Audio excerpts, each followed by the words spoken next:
Like,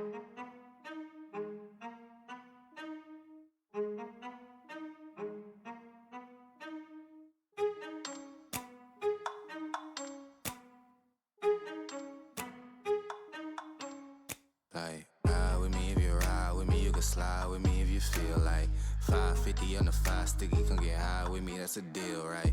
Ride with me if you ride with me, you can slide with me if you feel like 550 on the 5 sticky, come get high with me, that's a deal, right? That's a deal, right? That's a bet, right? That's a bet, right? That's a deal, right? That's a deal, right? That's a bet, right? That's a deal, right? That's a deal, right? That's a bet, right? That's a deal, right? That's a deal, right? Ayy, coming down like precipitation.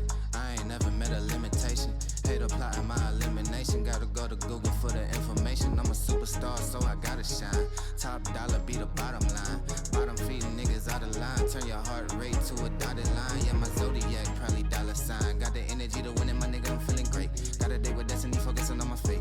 I don't give a fuck what you rapping, you been a fake. I'm everything that they ain't, it can't be, it won't be. Wanna see me fall, I can't go, I won't leave. Coming from the block with plain clothes and police. Straight up to the top with bankrolls and rollies. Ride with me if you ride with me, you can slide with me if you feel like 550 on the 5 sticky, come get high with me, that's a deal, right?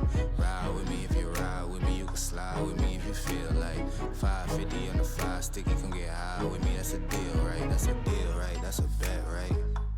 That's a bet, right? That's a deal, right? That's a deal, right?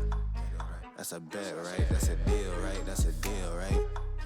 That's a bet, right? That's a deal, right? That's a deal, right? Ayy, 12 can't really stop shit, so I'm still pushing like a mosh pit. Ice dripping, think I'm hot shit. In a yellow bucket with the mop stick. I've been jugging jams like wholesale. Everything must go sell. Hitting bitches with the oh well. Need 100 million on the low scale. On my worst night, I'm the best nigga. Wouldn't mess with you, couldn't cap to him. Homie spotted me like 700, brought 1100 right back to him. If I can't do it, then it ain't real. I just make dollars, I don't make deals. I've been going hard in the paint, still blowing kush clouds till I can't feel like. Ride with me if you ride with me, you can slide with me if you feel like 550 on the 5 sticky, come get high with me, that's a deal, right? Ride with me if you ride with me, you can slide with me if you feel like 550 on the 5 sticky, come get high with me, that's a deal, right? That's a deal, right? That's a bet, right? That's a bet, right? That's a deal, right? That's a deal, right? That's a bet, right? That's a deal, right? That's a deal, right? That's a bet, right? That's a deal, right? That's a deal, right?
And hello, everybody. Welcome back. Oh, I'm in the dark. It's a bright Oh, time, everybody. darkness. It's semifinals here. How's it going? We've got We Love Soulbert versus uh, Iceborn Vanquishers here at the semifinals. I'm happily joined by Golden Cat. How's it going? Yeah, it's going well. Glad to be here for semifinals of Vanquisher League, Iceborn Vengeance versus We Love Soulbert. So typically this would be where we just say, oh yeah, we did such a good job seeding these two teams. But unfortunately, that's not how that ended up turning out. And we have a little bit of a curveball thrown in from the fans of We Love Soulbert. They managed to take down uh, kind of honestly one of the favorites of the league, I'd say, with Sin at Night going down to them 3-1 Yeah, 3-1 too. for We Love Soulbert. So it was actually didn't get to see it on stream, of course. We were streaming the other side of the bracket, but that is still an impressive feat nonetheless, coming from the seventh seed that We Love Soulbert was. And it's the only team in the semifinals currently that was able to defeat a team that was seeded higher than them. So, makes a lot of sense while we're watching them today. And we're going to see if they could do that again here against Iceborn Vengeance, who also was similarly dominant throughout the regular season in their particular group. So it's going to be curious. And for anyone wondering, of course, on the other side of the bracket, we do have Akuma Peacemakers There we go. versus oh man, I just looked at this. Strawberry Evil, which we just streamed last week. So yeah, we'll see how this ends up going. Obviously, they got their work cut out for them here for We Love Soulbert, and yeah, it's pretty interesting to see. Of course, immediate just ban towards Darius on Fireflans. We talked about it many weeks ago about the Mosquito Darius, and yeah, yes, that's what'll do it. So seeing it banned away here is definitely something good to see. Mm-hmm.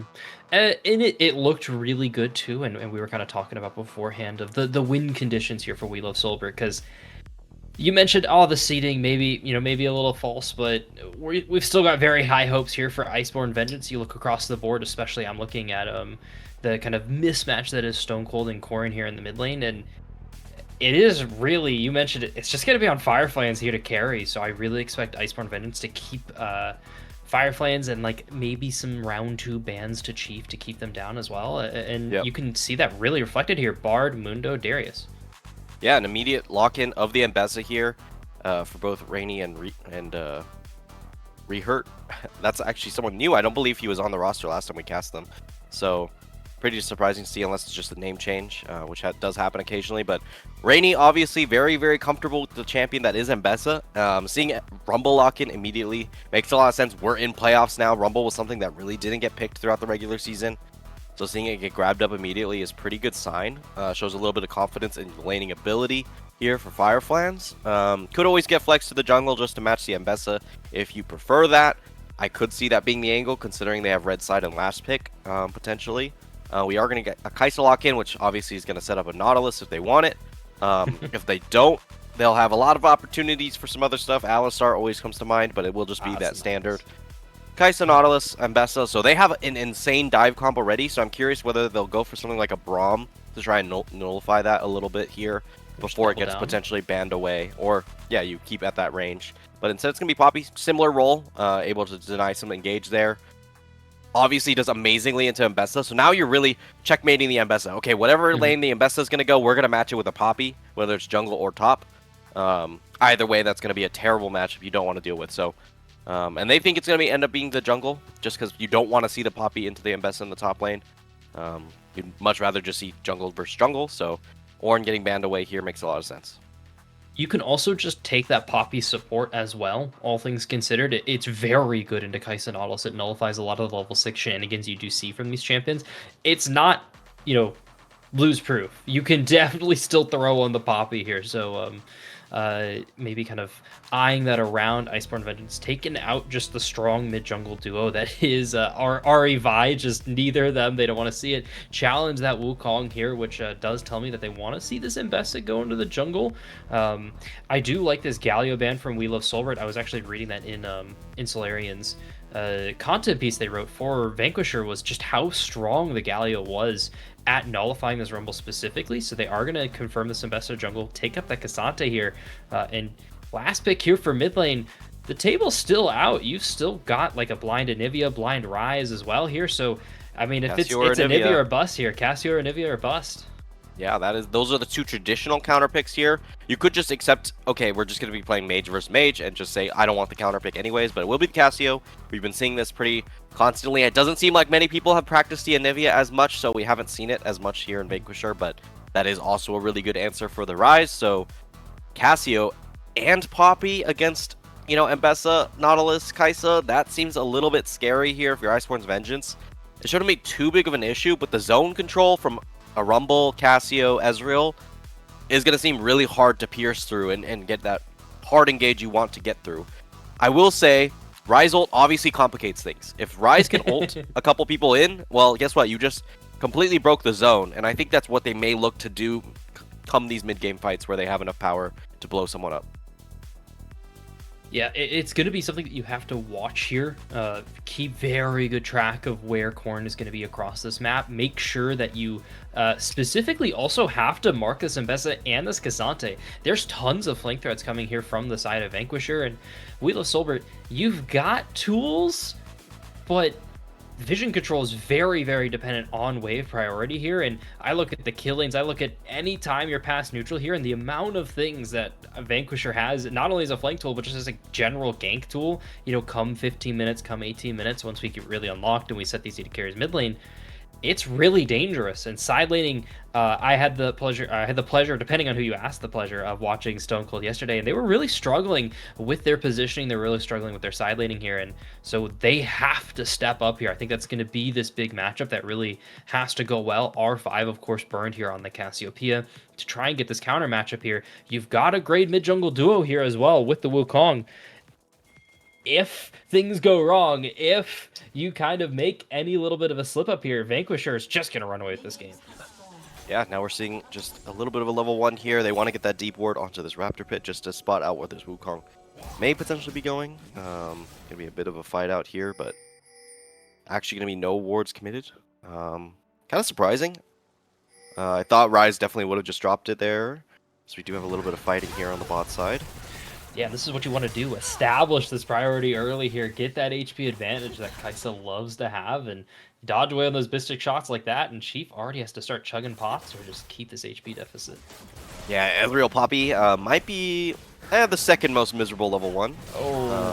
Fell for the bait right away. Heals are going to get popped both sides, trying to get the movement speed up there. Root going to find Soulbert here, who's happy to keep this going. They've got that lethal tempo, so Soulbert wants to keep this ticking, keep this fight going as long as possible here, and they're just going to get away from it. Yeah, I was going to say the only worst level 1 is probably like Ezreal Alistar. You really don't have much to do here on the Poppy when it comes to level 1, especially when you're dealing with the Kaisa Nautilus, who has that extra damage from the passive. That's pretty easy to trigger if the Nautilus does end up landing hook, so unfortunately for Chief and Soulbert, it means you're going to have to be on quite the back foot coming into this very difficult level 2. Oh, and they just keep finding these hooks automatic. Flash forward, Soulbert going to respond with it in kind and able to get away from Husky, but Flash and Barrier are already gone. Yeah, that is definitely not the start you want. Of course, it is Ezreal, so it's not the biggest issue as we're drifting away slowly to the middle of nowhere. Sorry about that, guys. It seems like we we'll go back to the action, but looking across the map, we do have Wukong clearing towards the top side and Mbessa clearing towards bot. So no. Yeah, we'll have to see how that ends up playing out. But since Kaisa actually ended up forcing the Poppy down a decent amount, means that she does get a free reset here, and Mbessa should have a free time getting his scuttle on the bot side. Just gonna kind of move away. Mid, Kraydog's just roaming mid onto Cassiopeia here. Yeah, Rainey's taking a lot of damage from that flamethrower to Fireflands, but Kraydog already unlocked, unleashed on this map, and not what you want to see when you've got a Poppy support. Yeah, now we do see the Wukong in this top lane area. Rainey has to be a little bit careful, but it's kind of hard to lock down a Cassante, as in general, especially with a Rumble Wukong. Definitely not optimal. So unless there's some poor positioning here by Rainey, I just expect this to be a chill scuttle and back, as typical of the first scuttle here. So have to see. We do see a Cole bot up here for Husky, so should put him in a good position to be able to snowball this lead. Depending on how easy it is to get even more damage onto this Poppy come a couple lanes later. Yep, Mbessa sneaking behind. Dredge line was going to miss, but as you mentioned, the Mbessa on behind. Rehurt taking a lot of damage from Poppy. The ground going to land. That's going to stop the fight here. Chief putting in the work already here to make sure these ganks are just nigh impossible. Yeah, really good E there onto the wall. Analyzing, hey, that's the target you got to focus down here. So we'll survive that gank, and Soulbert getting hooked up again, but the Wukong is here. Keeps being automatic. Yeah, Wukong here is going to show up. Soulbert so low. Husky with the final auto on the flash away. Husky is going to fall to Sultan. Now they're keeping up this fight under Kraydog. The slow from that hammer keeps Chief close by, but not enough for Sultan to close the gap. Yeah, and the wave's in kind of a bad spot here, so if Chief sticks around and maybe holds it, or maybe if it just holds by itself, I didn't get a good chance to look at the minions. Could potentially be pretty big for getting Soulbert back into a really good position. Looks like it will freeze, so fortunate enough for We Love Soulbert here on that bot lane play. Yes, the kill goes over to the Kai'Sa, probably the target you do want it on, but at the very least, the XP favor should go towards the Ezreal here, so that is at least pretty good stuff to see for him. Yeah. It's early game's surprisingly action-filled, despite, you know, how Wukong and Mbessa typically look pre-level 6. But they've made clever map movements to try and make things happen, but it's only resulted in 1 kill apiece. Both their clears have really set themselves up to try and take advantage of the action happening bot side. I feel like Vanquisher really set up to make this work. They've been seeing how Kraydog has been playing in the past, being super aggressive, and they want to try to punish this poor early game matchup that they end up having here in the bot side for We Love Soulbert. And you can see a little bit of trading kind of coming out mid lane there. It's closer than it really should be with that level disadvantage, and Kraydog is just going to walk on board, gets stopped up with that ground from the Poppy, but nothing else really able to land. Yeah, the damage is not there yet for the Ezreal. Had to go for that tier first purchase, so a pretty big valley as far as the difference in actual combative stats. Soulbert now, the hook is back up, gotta be pretty careful. He just walked up to Chief there. Another hook going to connect on a Chief there. Has to now burn that heal to get away. It's going to get returned as well. Both these supports taking this heal, just burning it on cooldown. Yeah, definitely wanting that. And Corrin, because of the earlier level 6, will just be able to help out on this dragon with that extra priority. I feel like Stone Cold took a lot of damage in that earlier trade just from the minions. Wasn't really respecting the damage that they were doing, so ends up having to go for a kind of awkward recall, but also Mbessa was never going to be able to support to actually contest this dragon, so just a good timer overall here for Iceborn Vengeance. It's looked really good so far. Who's also looked really good as Rainy has been staying pretty caught up with the Rumble. You kind of expect about this disadvantage, you know, about 10 to 15 throughout the entirety of laning phase. So Fireflames trying to get as ahead as possible, trying to get some vision with this push that they've got so far, and gonna find a little bit of something, but Rehurt's gonna get that public execution online. Wukong's getting pinged out directly where they are, so they have a good view on where Sultan is right now, and this could open up a gank topside.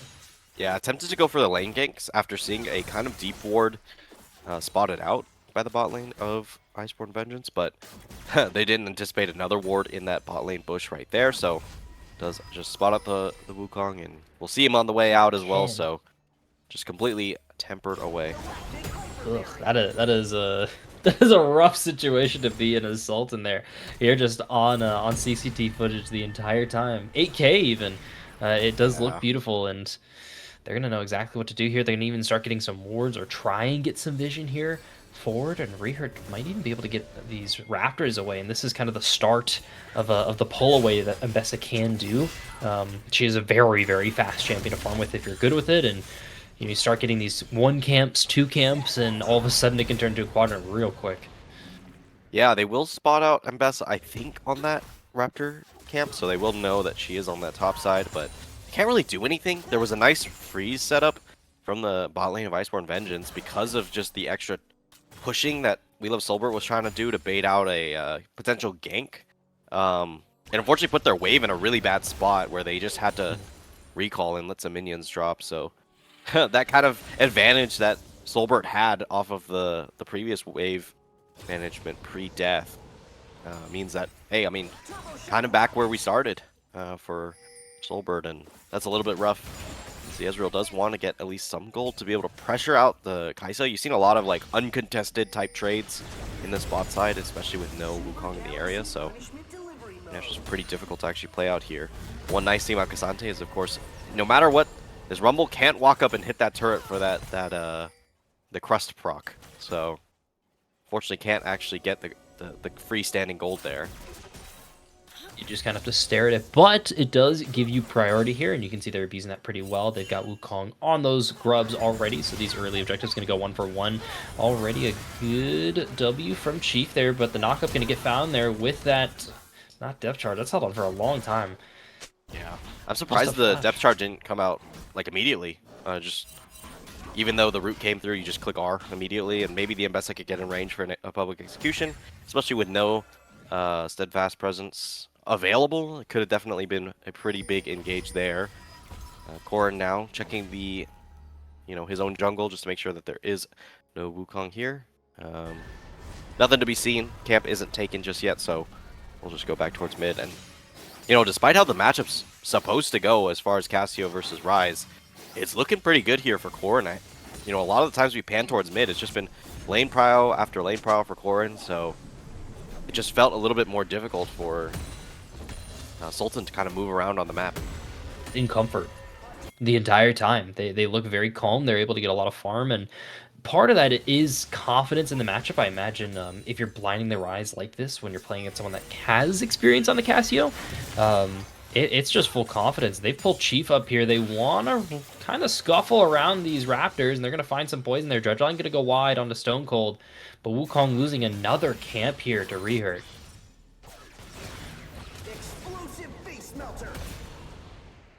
Oh dear. Another one that bites the dust. Hello everybody, you're stuck with me now. Just me, and only me. Oops, I clicked the mute button because I'm, little congested, trying to blow my nose. Don't want to blow out anyone's eardrums, so. Oops. Please don't. Was just saying though, that Cassio was pretty brave there. If she gets hooked there, that's a dead snake. So, pretty nice there. And then, we're still kind of seeing similar lane prio in mid. Right before I muted. Where Corrin's gonna also cancels the back there, so should feel pretty good here. Firefly's oh no! Soloed. Over the wall, all out gonna find Firefly has to flash away. Rainy doesn't even want to follow. It's never mind. They're gonna flash over the wall. Finds it with the Atofo strike. Rainy on the board. Yeah, the Swifty Boot's doing its best there, but unfortunately not enough. So Firefly's gonna take an early death here in a lane that should be pretty dominant, but this is the appropriate itemization for the K'Sante. 200 years. I guess actually he's like, what, 2,000 years, something? Since Zoe was the 200 years to start with, like so... 350 or something? Yeah, something crazy, but... Assassin tank, Ornn was the prior, and now K'Sante definitely has taken that title for the most part, but... Yeah, at least on the very... at least on the other side of the map, We Love Soulbert's able to grab up the dragon here. As kind of a response, so there won't be that free dragon stacking you'd expect, considering how the early game has gone for the bot lane of We Love Soulbert, but still looking not too bad, and I'm still waiting for the first Realm Warp of the game. Still waiting for that, but unlike, you're looking at your Twisted Fates, you're looking at like your Aries, the onus is really just to scale at this point, and Fireflies is just getting abused. The flash has only been gone for a minute, Vanquisher. Holy, they're gonna get another kill delivered straight towards the pocket of Rehurt. Happy to get that one collected. Yeah, Kraydog with just some creative angles on the roam there, so just finds Fireflies unaware. Sultan now trying to find Kraydog, but showed up, I think you can able kill to get this. on the wall, delivered to Rehurt, but just happy to take those camps now. Chief starting to show up in the area. Sultan gonna pop that Cyclone. Rainy showing up in the area. Demacia shown at least back towards the direction they came from. Now Cassiopeia showing the area. Rehurt might have to flash over the wall. Finally going to be able to do it. Sultan trying to flash forward, going onto that, and now Rainy maybe on the wrong side, but they don't really care. They're trying to chase down Kraydog, who's pretty low. Ghost popped, but Stone Cold now on the wrong side of that. Rainy's still getting chased down, and they don't really have a lot of damage. Knock up here in a couple seconds, but they're just going to walk towards this wall. Otto on the wrong side. Chief going to find them into the wall now, but Stone Cold's out of the area. They're chasing down Rehurt under their tower, going to pick up the kill to shut down over there. Now Rainy, the next target to get delivered. It's picked up by the Wukong. Yeah, just not expecting the even more extended play there. There will be some nice, farming from the mid lane here for Corrin. Now 30 CS up just off that play, but you'll take a kill and an assist on the Cassio in exchange for what looks like about 1.5 waves. So there'll at least be something there. Now Corrin fighting Stone Cold. has the phase rush, so we'll just be able to scoot away there. But Generous. either way, really good play there from We Love Soulbert. I was not expecting the full play extension there, but I think a big factor there was Rainy didn't have the all-out to actually be able to trade over another kill. So they just didn't have the burst damage to actually be able to take down someone quickly. And even gave enough time for Fireflans to respawn and TP back in. It was just such a greedy invade, too. There isn't really a purpose to it in my head. You've abused the top laner that lacks flash. You gave it to your Mbessa, who has Sojin on reset. We can see that now. Just take that. Be happy with that one play there. You can extend it later, and it's going to cost you dearly. It costs you specifically that advantage that you really grew up in the jungle now. It's completely flattened now. Sultan's picked up the item now. Mind you, it's not a Sundered Sky. It's going to be a Sundered Sky second at the very most here from Sultan. So that sustain that Wukong we kind of see have in team fights is going to be a little on the lower side. They are looking for Chief here. Got to be a little bit careful. The Poppy is really good at counter-engaging it. They're going to find that counter engage there. Husky still able to flash for the wall. Kraydog, pretty tanky, but now starting to get cut down. They're going to find this kill here. Mystic Shot going to go wide. Now Chief overextending, picks up the kill now, but now on the wrong side of history. Has to get help from Stone Cold here for the Banana Brush, but Husky going to pick up that kill. Sultan now in the area. Cyclone already burned. Flash still up, but not up, it's down. True Shot Project going to find two there. Poison going to miss again. Stone Cold trying to keep it the fight on a rehurt now. Scoring, though, just finds a route to get them out of there. 1-for-1 overall. It's the supports losing their lives. Yeah, supportal combat just a little bit there.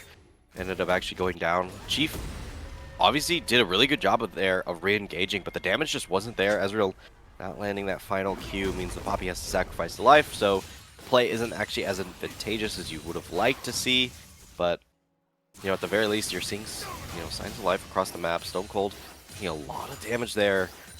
I mean, this Rise is pretty off the ground, has the Merc Treads as well, or upgraded as well, so be a bit careful. Soulbert, nice E away on the angle there, just to make sure Kraydog can't go for anything funky. And when the game's really close, I'm pretty shocked, because I would have thought that Iceborn's Vengeance should just have a strict lane advantage throughout this series, so seeing it go pretty back and forth is quite surprising. It is very surprising, and it's competitive, which is good to see here. We're not used to seeing competitive games on a don't jinx it, we could see exactly now just, I don't know, like 10 kills towards one side and the game just kind of ends, but we'll see how it ends up going.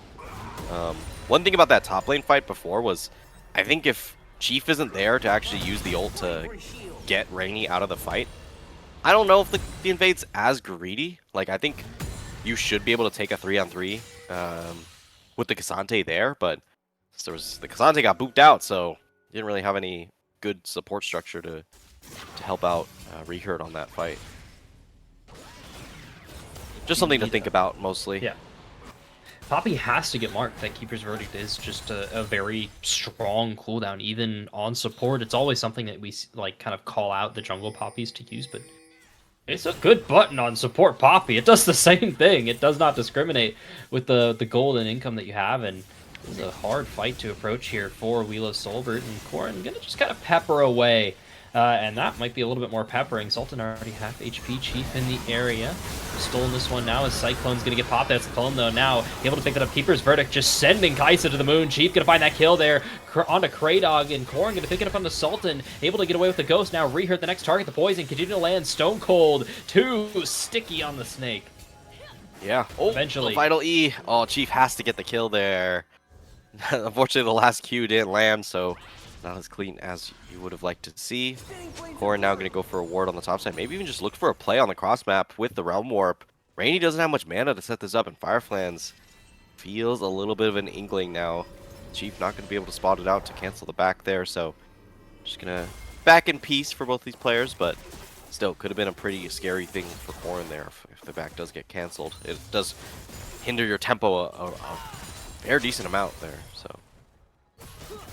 Yeah, it's hard to deal with fights like that. It didn't feel like Vengeance wanted to fight anyway. I think they were not really expecting that much of a commit from We Love Soulbert there, so I think they're happy with the situation that happened now. This is a fight that Husky really wanted, and Kraydog didn't either, so maybe it is like a comms thing at this point. It's the team not expecting and not planning for the situation here, and it's getting caught out real well by We Love Soulbert, who seem after that early game, after like the level 1, level 2, really much on the same page. Yeah. I will say it's really good for Soulbert. Like, I think Kai'Sa wants to be fighting this Ezreal constantly in the early game, and Soulbert's just had time to do whatever he really wants. Oh, Sultan showed up. Husky's gonna get caught out. Sultan happy to pick the own Cyclone. Second cast onto Kraydog, and that's gonna be all she wrote for the board Nautilus. Soulbert finally picks one up on the board. Yeah, that's a really good kind of collapse play there. Not expecting the invade on the Krugs there for the side of Iceborn Vengeance. So, I mean, hey, they're generating gold leads here. Now the bot lane turret going down. The Ezreal's going to be unlocked. You're going to allow the Cassio to get out on the map just a little bit more. It should be a good sign here for the mid game, because I would have expected, obviously, the Kai'Sa Nautilus to take out to a good early lead here. Corrin has to flash away there, but does make it out safely. Able to make it out safely, and it is contesting around Herald, but neither jungler quite in the best position. Mostly a position for Rehurt being that their teammates are just not quite there yet. Corrin was there, wave not pushed. Now they're sending them back up into this area, but this might just be a full-on 5v5. Yeah, they are looking to take down this Rift Herald. They do have a pretty good vision line here, so they should know everyone's entry points. Rainy dedicated to getting the Rumble out, though. Kraydog's going to pick up that death charge into their own death. They have to flash over the wall, and it's going to get followed by Sultan now. Public Execution going to get caught in the back line. Keeper's Verdict ends of the way. Good Cassio ult, comboed with that equalizer, and that's going to be all they wrote for the fight. We love Soulbert just dancing over the bodies of Vanquisher here after they sent some flying. They do have Corrin in the area, but they haven't really scaled in this rise yet. Chief wants to make this fight happen, but the tower still up as of now. Rainey's gonna try and go forward one more time with those Utopa strikes, but that Sultan was holding on to the Cyclone for so long. I forgot too. Soulbert picks up the kill. One more knock up into the tower, but they're just falling like flies. Rear's gonna pick up one shutdown, but it's all they wrote for the fight here. Technical ace. Yeah, 5 for 3 there. So pretty good play. Kraydog now back on the map, but doesn't matter too much here for the support. But huge ultimates there from Chief and Stone Cold. Just able to, disrupt that fight so heavily. We talked about how important the dive is for Iceborn Vengeance, and it was completely stopped in its place. I think the Cassio ult hit 3 people, and then the other 2 were already knocked away from the actual Steadfast Presence. So the fight felt pretty hard to actually execute. You have the equalizer on top of it, and I mean, they made the best out of a bad situation, but really good kudos over to We Love Soulbert. But,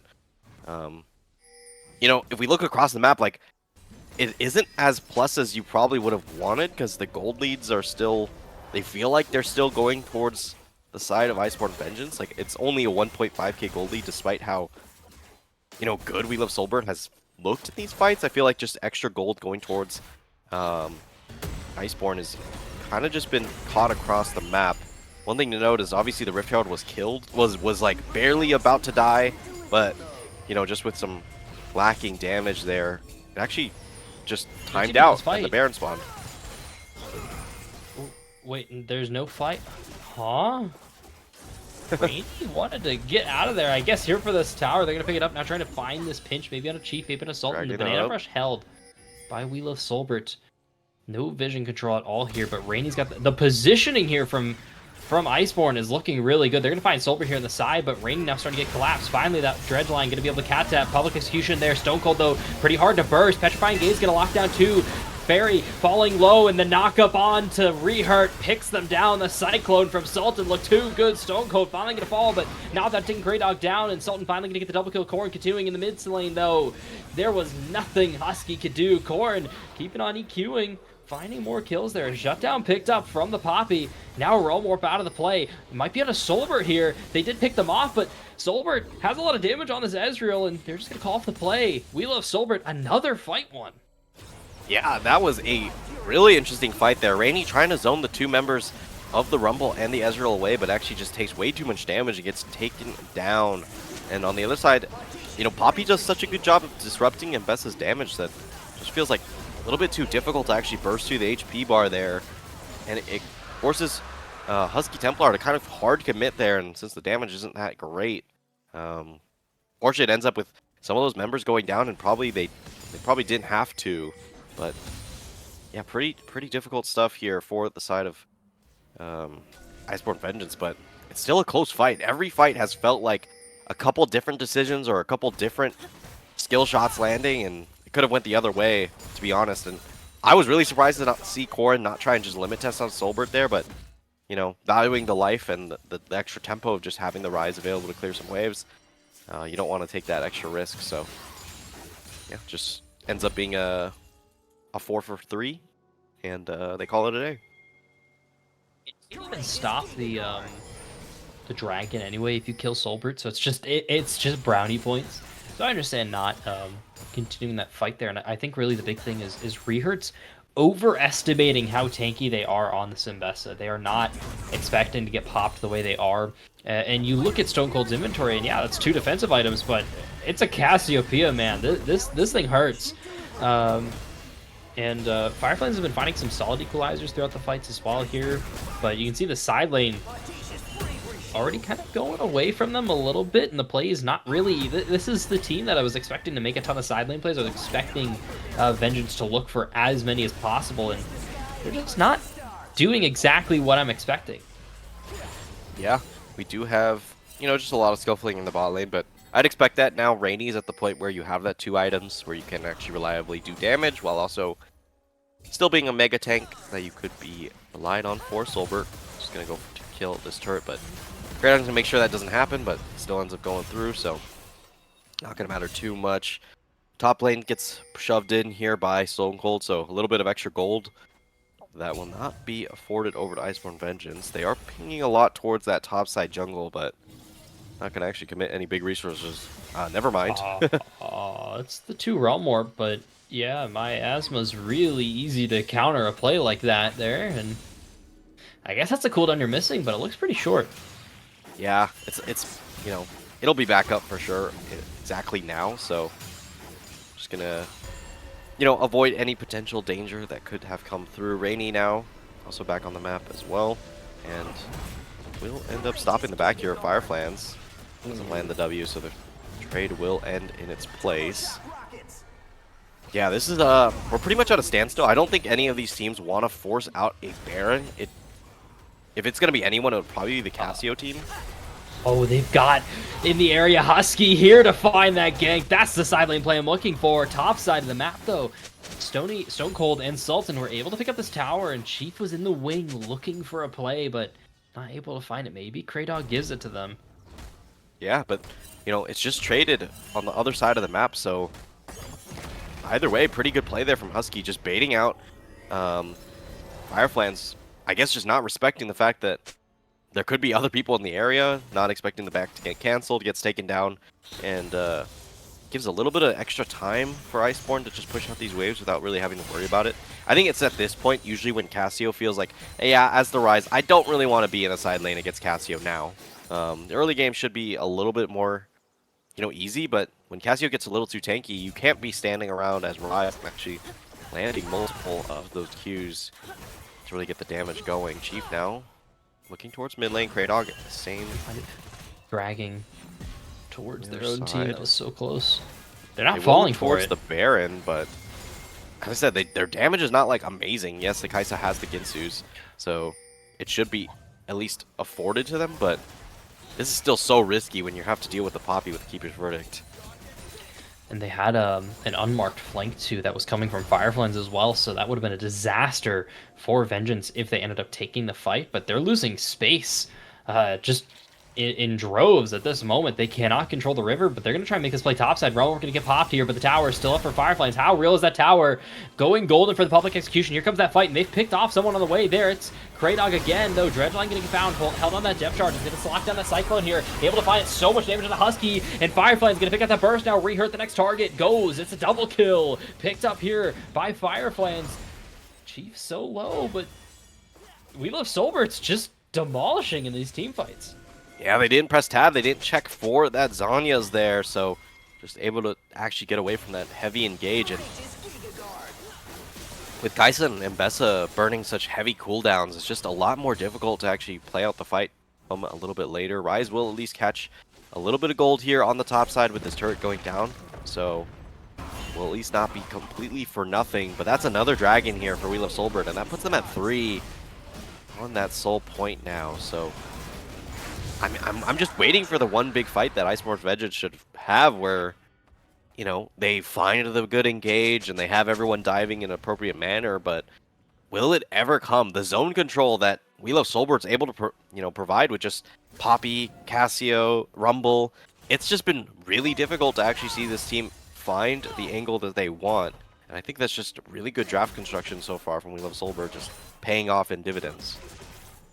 The possibility of this Investa popping off is coming soon. Endless Hunger, oh my god, Endless Hunger is picked up here. And level 16 going to cross over pretty soon here for Rehurt, so this is about as strong as you're really going to see this Investa get. But who do you burst, right? Like, you're looking at, okay, maybe we can try and get Ezreal, but that's hard. Chief, pretty tanky now at this point in the game. Sultan has stayed alive and has been using the clone really well, so they're going to try and pull this onto Soulbert. Kraydog Hook going to land on the wall now. Sultan happy to take that fight, though. Cyclone going in the backline. Kraydog so low, able to get away. Sultan so low. Can they fang the pickup? Husky going to get that shutdown, though. Kraydog still keeping that peeling going. Husky has to go golden there. Rehurt doing the damage they can, but now has to get out of the fight. It's Rainy, stuck between a rock and a hard place, and Stone Cold going to finally get down Kraydog. Rehurt somehow saved. The private is out. Now it's Rainy. Can they save it? Public execution back to the backline. This is the fight that Vengeance was waiting for. It's a double kill for Rainy as they keep on going. It's a knockdown onto Soulbert. Still alive, still kicking. Soulbert now has to do all that they can to save this fight here for We Love, and they cannot do it. Soulbert doing a lot of work there in that fight. Just not able to secure the final bit of damage there, but really well played there from Iceborn Vengeance. They baited out so many good cooldowns, and, you know, if Husky doesn't have the Zanyas or the arm guard just to be able to get into gold and stasis there, that would have been a disaster. I feel like if your Kai'Sa goes down, yes, you still have Corrin to do the damage, but you needed the Kai'Sa for the extra burst to actually take down Stone Cold. So, yeah, very razor-thin margin that Iceborn Vengeance had to play around, and it ends up paying out well. They did not have the greatest kind of benefit for winning that fight, but it just kind of gets the tempo back in their favor a little bit. They get to push out some of these waves.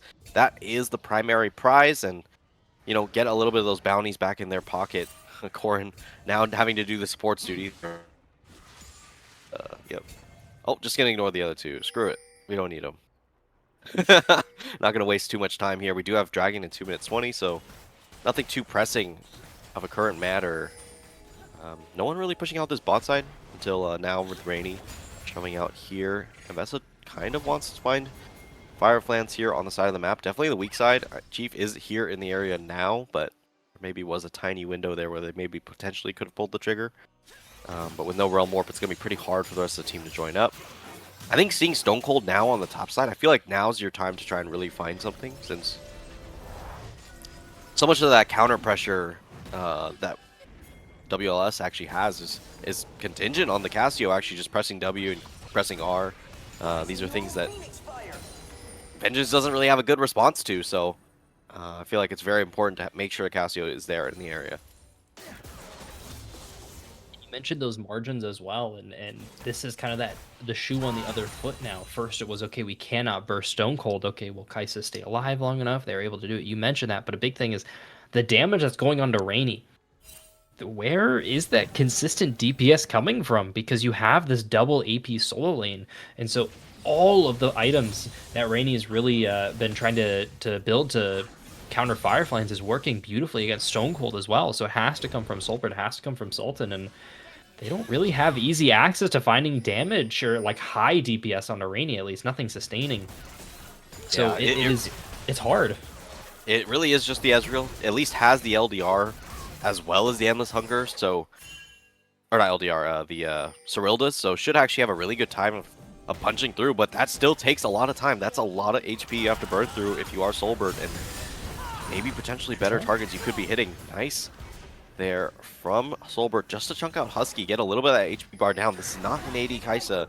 That damage is permanent, so Gonna be pretty difficult to actually shake that off. Dragon now spawning 20 seconds. This is a very big fight here for both these teams. Ooh, Dredgeline did get locked up by the Keeper's Verdict, is holding on there. It's charging, look for it. Who's it going to catch? It's going to find Corrin. They're out of the fight. Rainy in the back line there. They went all out, trying to get away, trying to buy time, trying to get Corrin in the area. And another Dredgeline's going to get found here. Public execution in the back line. Here comes though Sultan, able to pick up Rainy now. There are guns a-blazing here from We Love Soulbert, going on a rampage now. Kraydog the next target, but now without picking up Rehurt first. True Shot Barrage again, going to find Husky. Rehurt still alive. It's a double kill for Soulbert, and another one picked up here by the side of We Love Soulbert.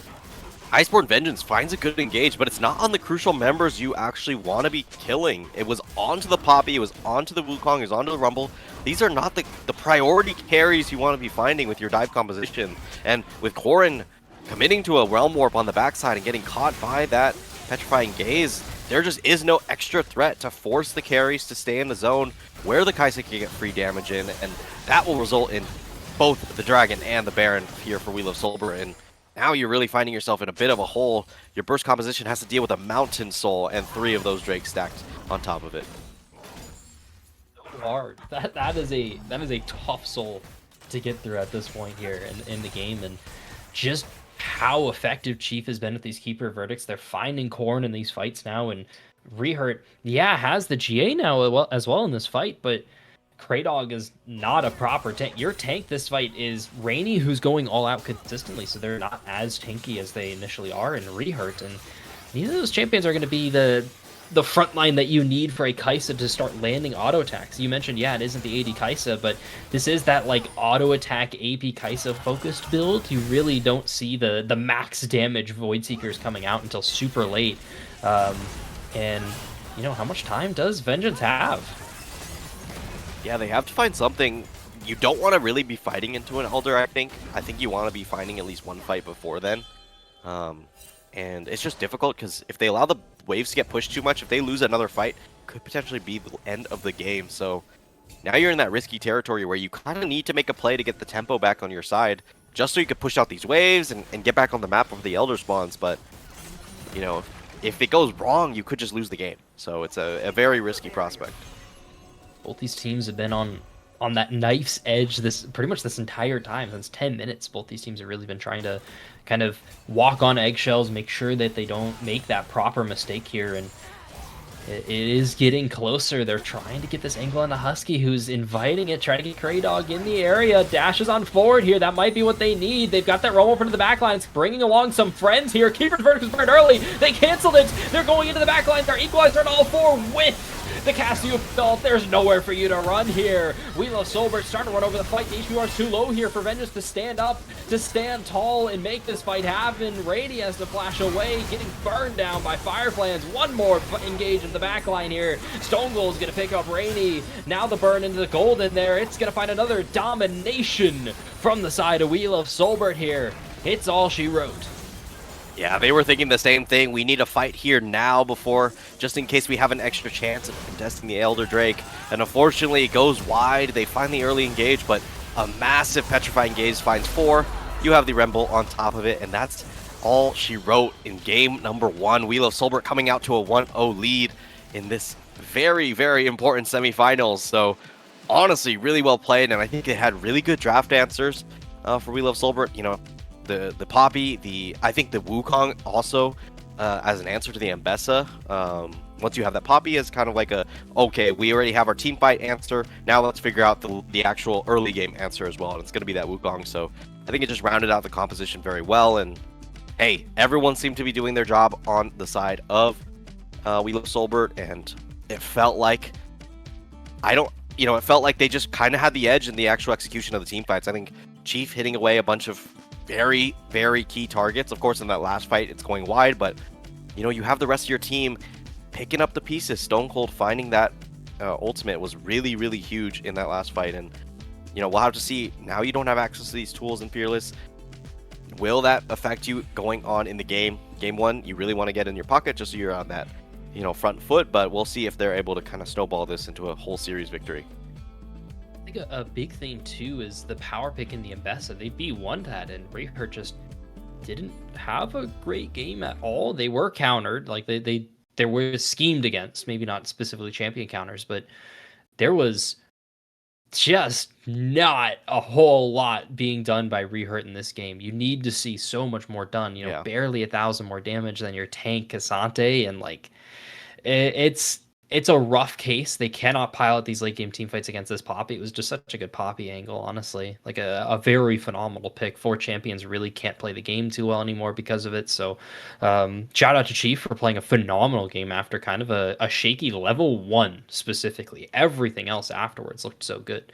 So it puts them in a phenomenal spot here going into game 2. I guess my last kind of comment here is I would have liked to see Rehurt just go for more pressure on the bot side. It felt like, okay, you ended up in a good spot with Husky and Kraydog in that early game, and then Kraydog just said, "All right, I'm going top. We're gonna figure out this rumble and making sure that he gets shut down, or we're gonna find Ambessa in our jungle, try to find stuff. Sorry, the Wukong in our jungle and try and deny that kind of pressure." But I feel like this was the kind of game where you just have to kind of force plays on the Ezreal with this Nautilus Kai'Sa, and maybe just make sure that the Ezreal can't play, because then who's killing Rainy at that point? It's probably no one. So, maybe just changing the kind of identity that you want to play out here. You pick the Kai'Sa Nautilus. I feel like you just have to play around it. That's how it goes. But we'll have to see if they, will adapt in the game too. I feel like it'll be a completely different draft style. I'm not sure if they're going to commit for this full dive yet again. I expect a little bit more scaling, if I had to guess. It's generally how these kind of best of 5s go. You lose a game. All right, let's go back to basics. Let's get our scaling going, and we'll see how it goes. Either way, it's a best of 5, so game 1, not really shooting off any big warning signs. It's just time to lock in here for Iceborn Vengeance.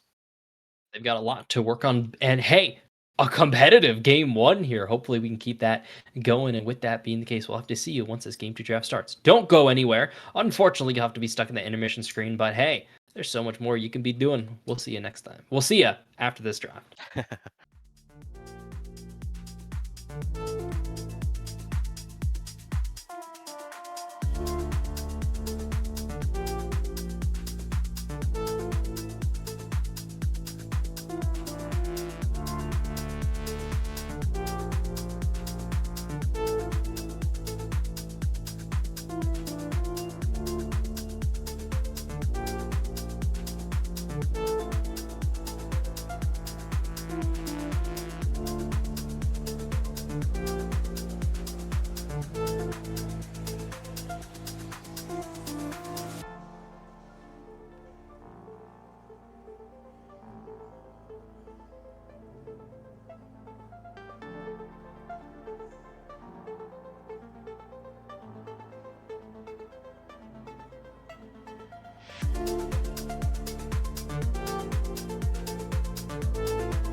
Like, ride with me if you ride with me, you can slide with me if you feel like 550 on the 5 sticky, come get high with me, that's a deal, right?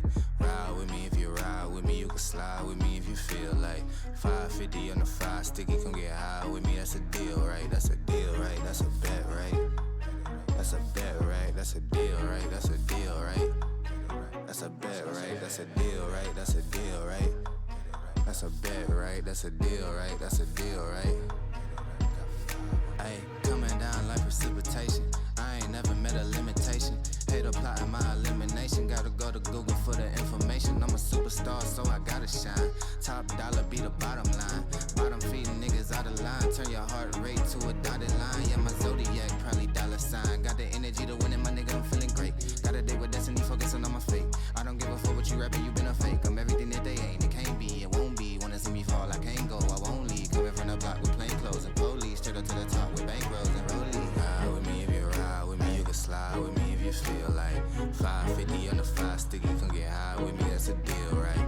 Ride with me if you ride with me, you can slide with me if you feel like 550 on the 5 sticky, come get high with me, that's a deal, right? That's a deal, right? That's a bet, right? That's a bet, right? That's a deal, right? That's a deal, right? That's a bet, right? That's a deal, right? That's a deal, right? That's a bet, right? That's a deal, right? That's a deal, right? Ay, 12 can't really stop shit, so I'm still pushing like a mosh pit. Ice dripping, think I'm hot shit. In a yellow bucket with the mop stick. I've been jugging jams like wholesale. Everything must go sell. Hitting bitches with the old well. Need 100 million on the low scale. On my worst night, I'm the best nigga. Wouldn't mess with you, couldn't cap to him. Homie spotted me like 700, brought 1100 right back to him. If I can't do it, then it ain't real. I just make dollars, I don't make deals. I've been going hard in the paint, still blowing kush clouds till I can't feel like. Ride with me if you ride with me, you can slide with me if you feel like 550 on the 5 sticky, come get high with me, that's a deal, right?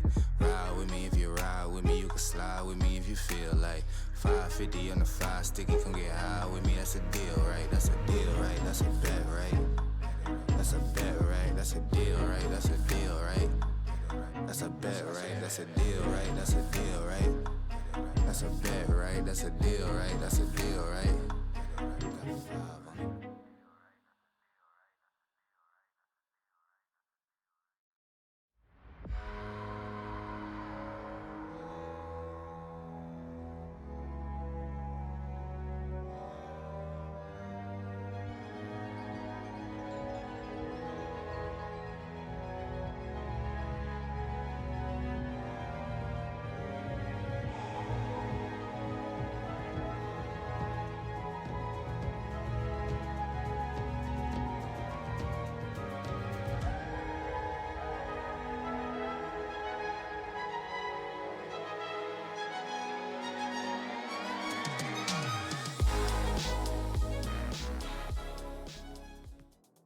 Welcome back, everybody. Hello, me and the TV Static are here. Oh, and with Golden Gad to give you exactly what you need to hear for this draft. As you saw, a closer game for a little bit, pretending to be competitive here on Vanquisher. We like to do that. But We Love Soulbert just rolled them and smoked them up there at that end. Oh yeah, I mean, their composition was working as intended. I feel like they didn't really encounter any difficulties once the mid-game snowball kind of came rolling. Yes, some of these fights were a little bit closer than they probably would have liked, but it wasn't any of the fights that could snowball into something greater. Like, it was all those fights in between dragons, or maybe a little skirmish here or there where they find a pick, but there was no objective to kind of get afterwards. So it felt like at the times where We Live Soulbert had something to play for, they didn't really, lose those fights as much, and just kept it going till the end of the game. And as far as bans are concerned, we are seeing a little bit of a difference here. Obviously, Vengeance now on the opposite side here. Ash getting banned away with the still respect ban of the Darius into Fireflans, so it makes a lot of sense. Nico also banned away.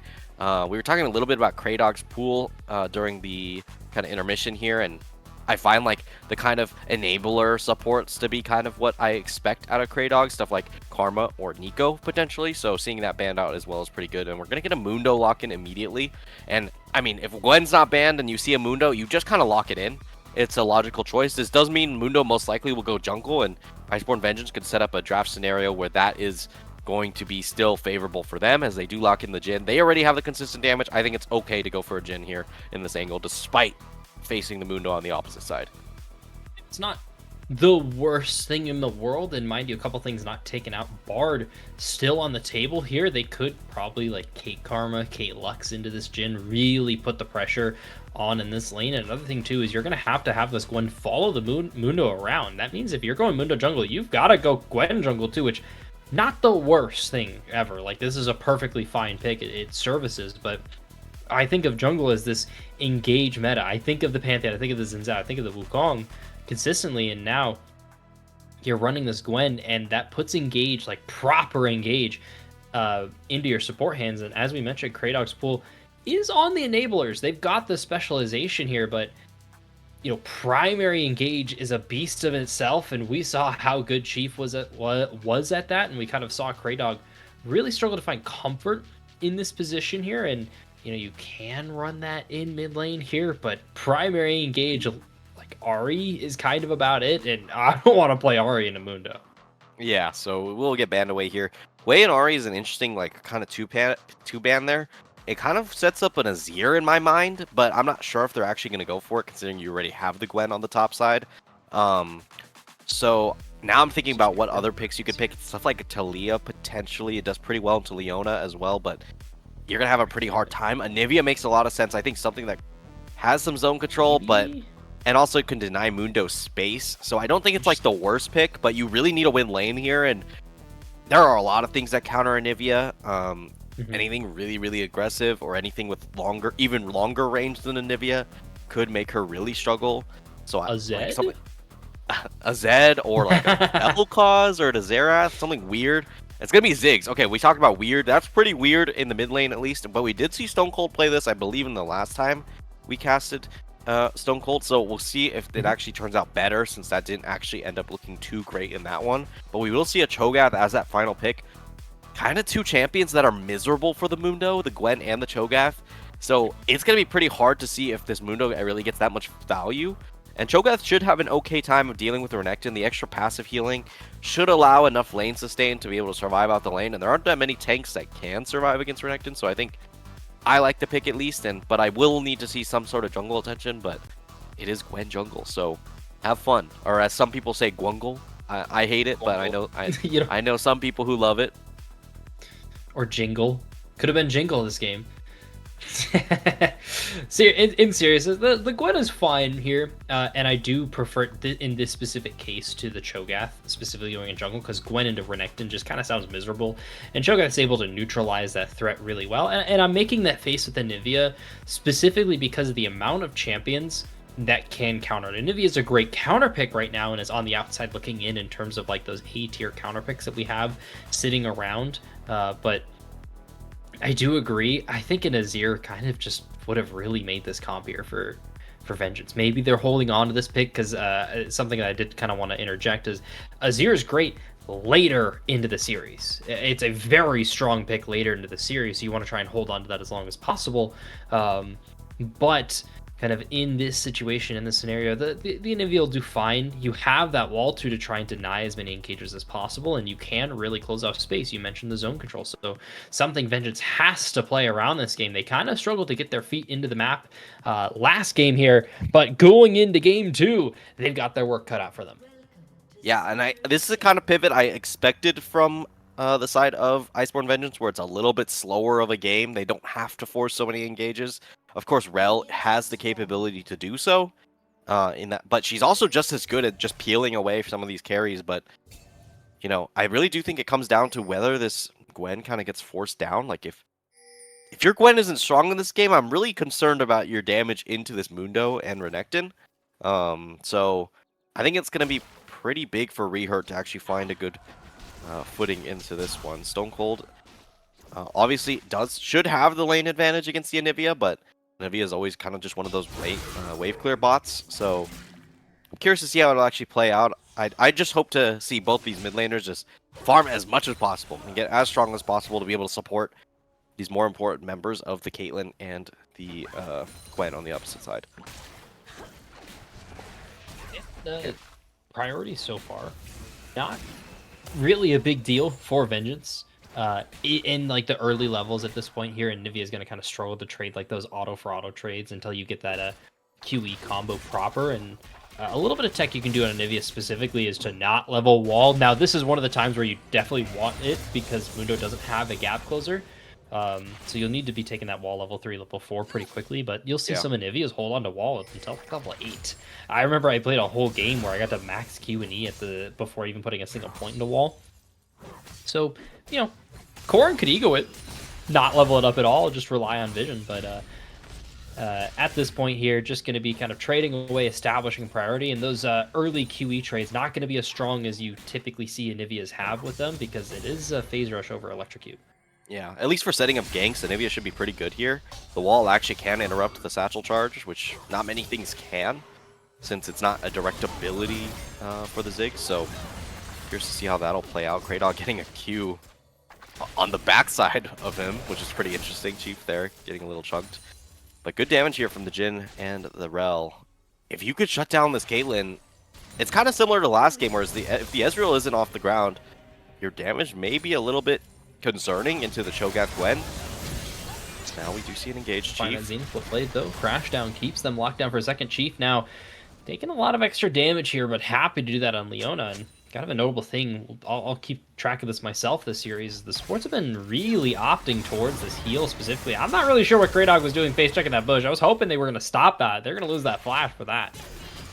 Losing the flash on the Rel is going to be a little bit more difficult to find and engage and kind of seal the deal on the extra damage that the Caitlyn has been pumping out. You really need this Caitlyn to be strong, and I feel like especially right now with the nerfs that came through on this champion, if you do not win lane, if you do not kill this turret pre like 10 minutes, maybe 11 minutes to be generous, the champ feels very much so neutered. So I really want to see like heavy pressure, get this Caitlyn off the ground, since you know, come late game, dealing with an Anivia Gwen is not going to be easy, and you really need the extra pushing power of a Caitlyn early on.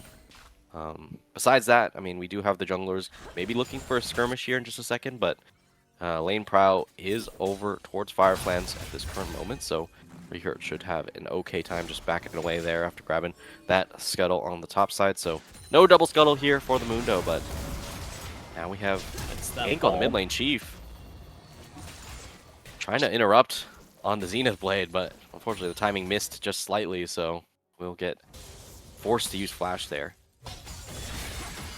They ended up pulling that wall early, but you can even see like that pretty like mid to max range on that wall is about the same as Leona's Zenith Blade, so it's just going to be a difficult time every single moment that Chief is going to be able to get priority. So you mentioned like, hey, it's important for Caitlyn to get priority in the match. That's another reason as to why. So something that maybe Vengeance can kind of work around here. They've got this extra AD here on the Jhin, but last game we saw both AD carries opting to go call, and it was Husky finishing it first, so now Soulbert's going to be the one to get it up faster, and Rainey's been having a fun time here with Renekton, all things considered. Yeah, so far CS for both these teams pretty even. There is a little bit of a difference in the bot lane, but this is kind of what you expect with the Jhin versus Caitlyn matchup. Should be close on the trades, but the farm should go towards the Caitlyn just because she has an easier time freezing the wave. The reload definitely complicates things here for Jhin, so yeah, we're seeing a little bit of that come into play now. As far as the junglers, they are going to be meeting in this bot lane, so expect to fight in just a second. Will be spotted on this ward. Tower, but they've got dominance here. Rainey's able to get the level up. Can't they get the HP? It's just barely enough to get the trade there, but going 1-for-1 now. Back to bot side. Crash down here. Rehurt's in the lane first. Chief has to spot that heal to get away. Deadly Flourish going to go wide now, as now Sultan showing their cards here. Gwen Zone showing up here just to go a little bit of immune, but it's going to stop this gank now, and Zig showing up in the area, and Corrin has elected not to follow up on this roam here. Could get this reset stopped. Yeah, will not actually get the reset stop, so not going to have to worry about that. I guess Fireflies just said, screw it, let's do it, and goes on a turret, gets the kill. Does have the TB advantage to at least push in the wave, but with another wave arriving, the advantage is actually not going to be as large as it possibly could have been. Just denying a couple minions here on top, but still, getting the Renekton some early kills is definitely worthwhile, allowing the Cho'Gath to get some extra gold on that first one. Drake will be afforded over to We Love Soulbert, and it's looking good so far. A 600 gold lead so far. With the composition that kind of needs to get off the ground first, I'd say is at least good, a good sign for times to come. But still would like to see a little bit more here. Gwen on the top side does have the ultimate here, but the wave state, there's just no way any action will occur unless Mundo shows up, and yeah, just be some resets across the map. Caitlyn, at least with that last play, should have a lot of time here. Nice awareness there, Stone Cold Insult, just using the satchel charge to knock away the Anivia. And yeah, we'll kind of nullify that trade. Wax flash over the wall, but that was like the prime interaction as to why Ziggs is considered one of these Anivia, like, better matchups to pick for you into Anivia. It's not quite a true counter because that is a long cooldown there, and you can see that Glacial Storm is pretty short. I think it's genuinely like 4 seconds at this rank, and it only gets shorter. So even when it gets canceled, it's going to be up pretty quick. So a cooldown that you can play around for both of these mid laners here. But other than that, it's just full clear city for both these junglers, who are going to be a driving force for a lot of action here, mostly to provide damage on the side of Vengeance and just beef on the side of We Love Soulbert here. And already, though, you can see this first reset, that extra HP here for Rainy, that sustain on the wave now really starting to matter. Yeah, the trades are constant though, so I have to be a bit careful. It's just so hard for both these junglers to really make a play on the top side despite how much fighting's going on, so they're just looking elsewhere, and I think for Caitlyn that's definitely a good thing, but they haven't really been able to breach through the line that is the Rel'Jin. We'll get rooted up here, but damage avoided out. Nice net there just to get out of that range of Kraydog here. Sultan now finding Rehurt on the Gromp, so both junglers, once again, around the bot lane. This was expected to be the focus, and they are definitely playing around it. Sultan will try and steal it away. Just going to trunk out Kraydog a little bit. Chill 200 damage because of current HP scaling. Sultan's now going to find Corrin, which Sultan has to be a little careful. The wall is really effective here. Ooh. It's going to trap down Sultan, but they're able to just walk out of the Glacial Storm, and now a good Solar Flare locks it down. Needlework putting in a lot of damage. Force shot twirling around. Sultan now trying to run forward here. A lot of damage coming there from the Mega Inferno Bomb. Husky has to flash away now. Chief trying to get closer. Smite going to get that blue buff here for Rehurt, but that's going to cost him a Xenoblade. Now the engage from Chief gets their teammates closer as Deadly Flourish going to lock down Chief over the wall. Sultan happy to predict that one, and Rehurt cannot get away from Sultan. Yeah, just not finding the damage there. Kraydog gonna block out on this ace in the hole, so Husky will stay alive. Sultan might just be a little bit of a meanie, just gonna walk up and cancel the back here for the Jhin.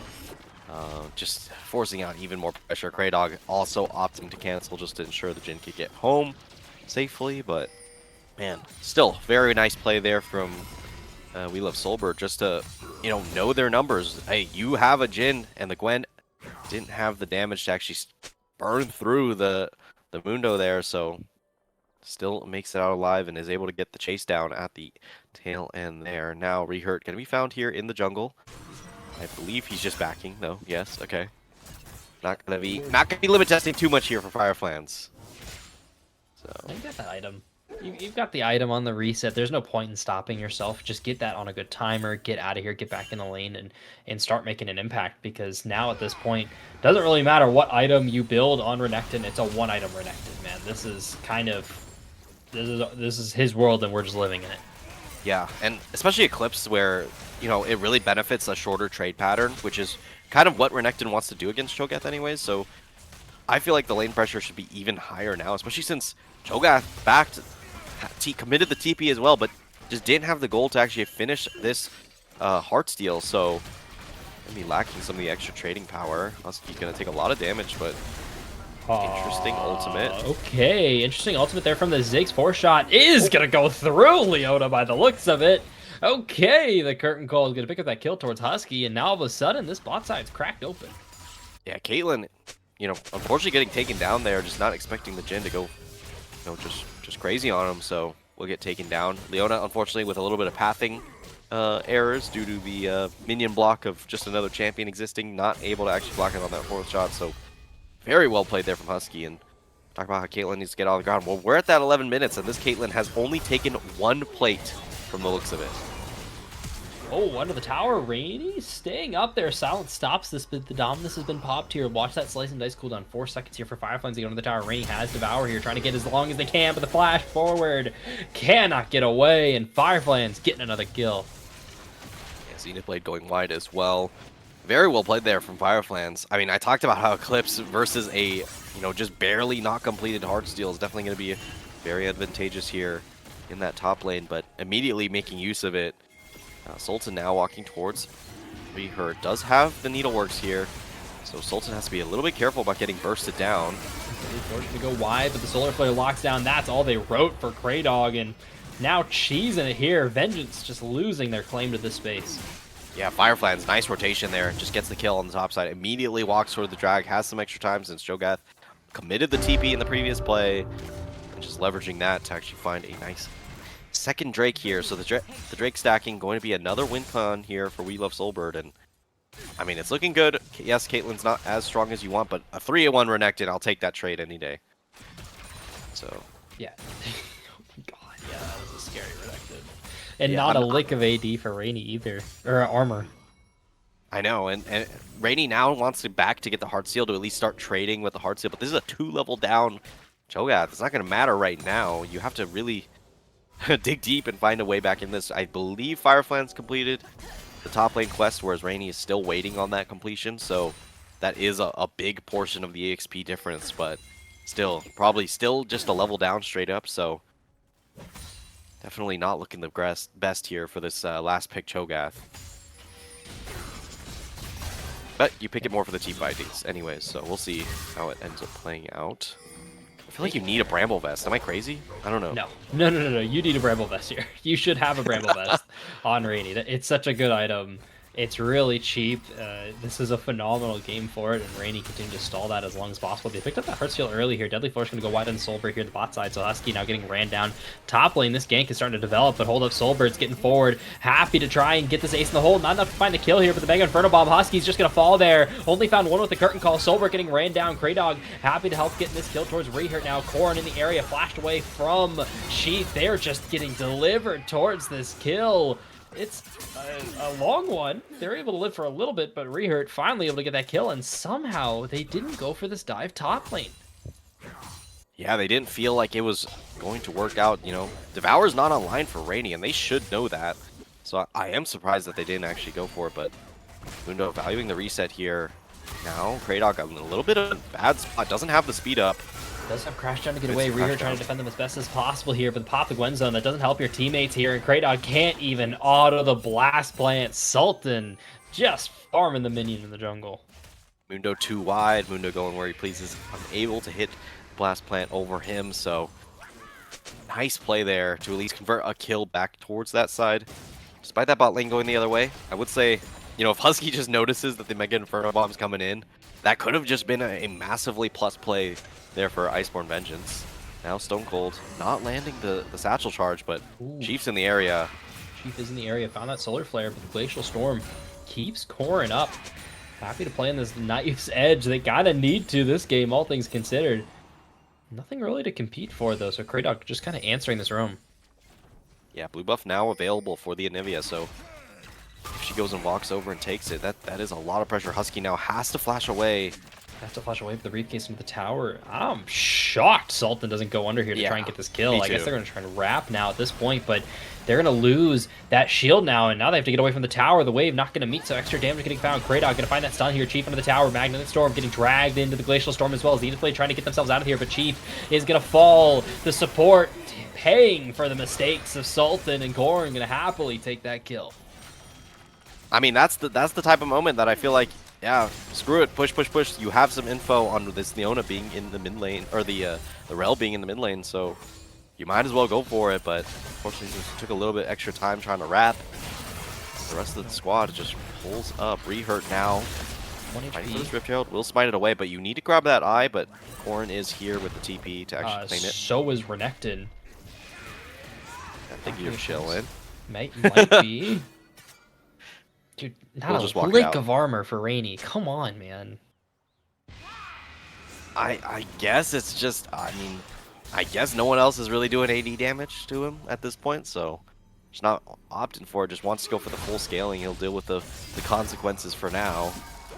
Rainy now, just forced on that canceled recall there, and I don't know, I think We Love Soulbert's just in a really good spot. It feels hard for Iceborn Vengeance to find a really good opener into this one. It would have to be like a massive, like, 3-man queue from Rainy in a team fight where Gwen just has the time to do max damage, but it's not looking that easy when you have to deal with a Rel and a Nivea building zone. So,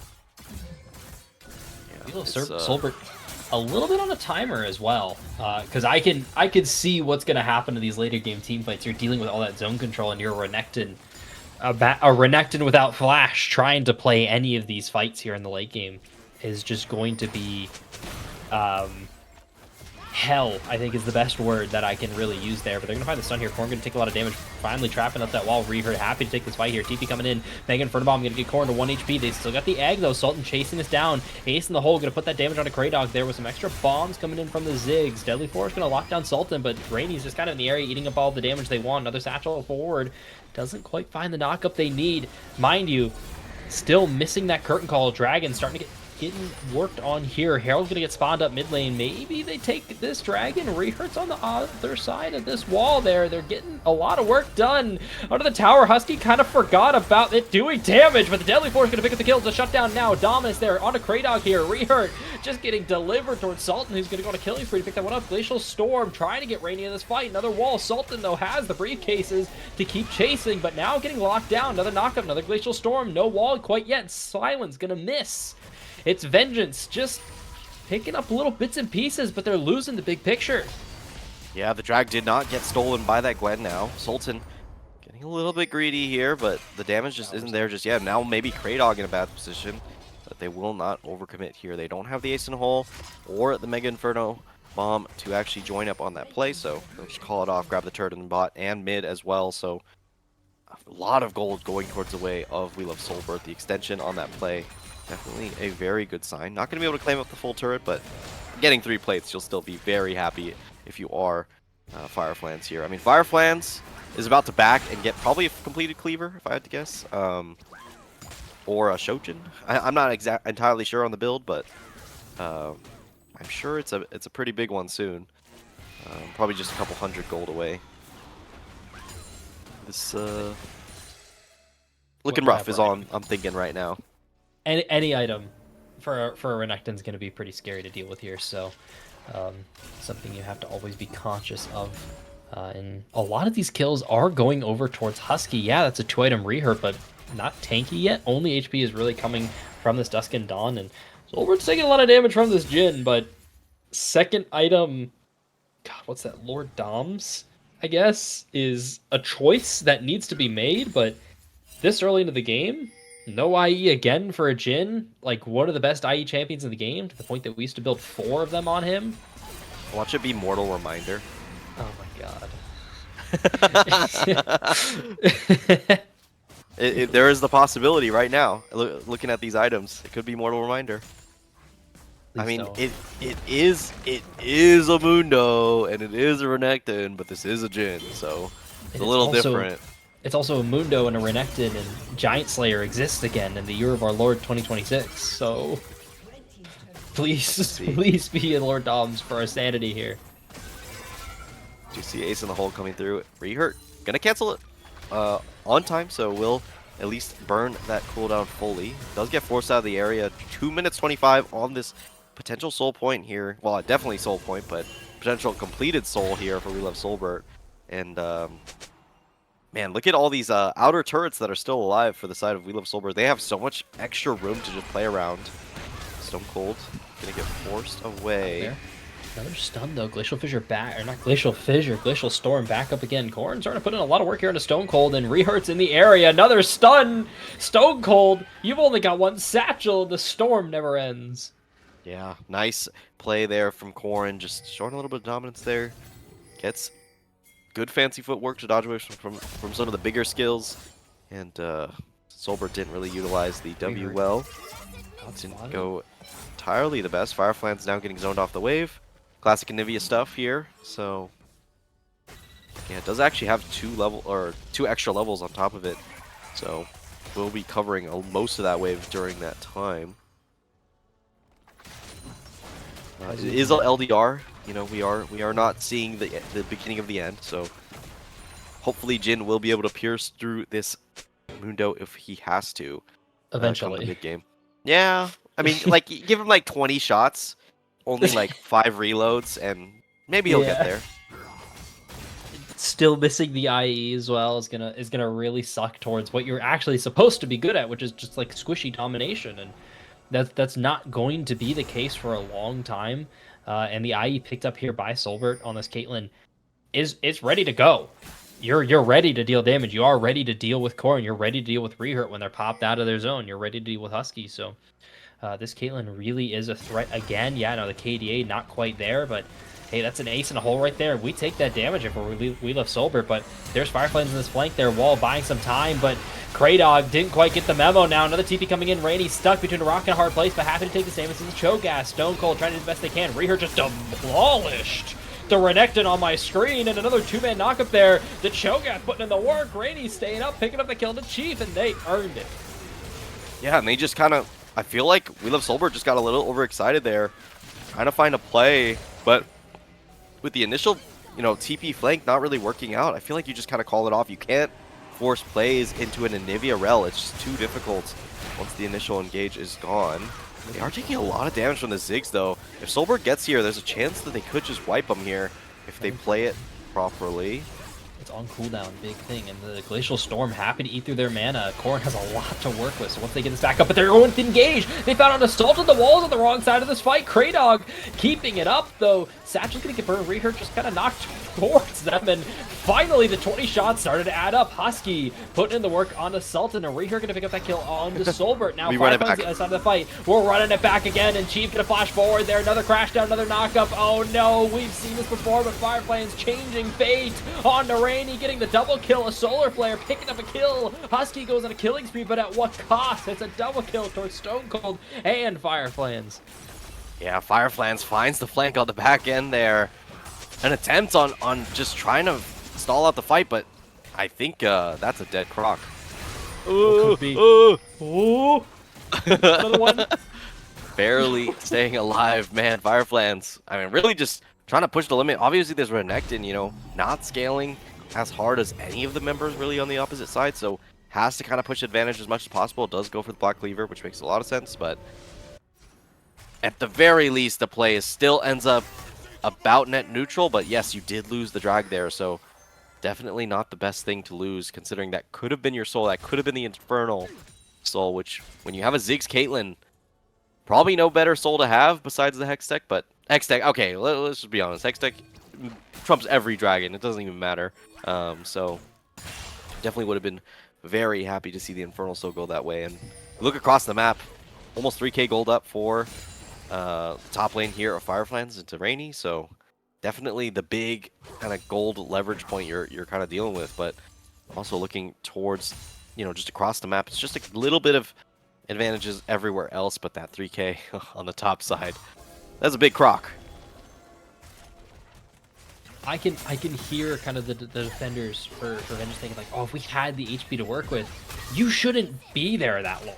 Period. You shouldn't be on the map with those low HP bars. You should really be focusing on getting out and not creating opportunities for you to just lose the game. And that could be a play that you beat yourself up on, of just overextending, of overstaying. But they've got core matching Fireflames here. This is a scary situation here, because one little misstep and Fireflames may not have Flash, but does have the HP to work with, and looks like Heartsteel was collected by Sultan, but that Heartsteel isn't worth 300 gold towards Husky. Might have to decide that later. Nice re-engage there from Kraydog, just recognizing, hey, if our Gwen comes here, we could actually just start it and make that play happen.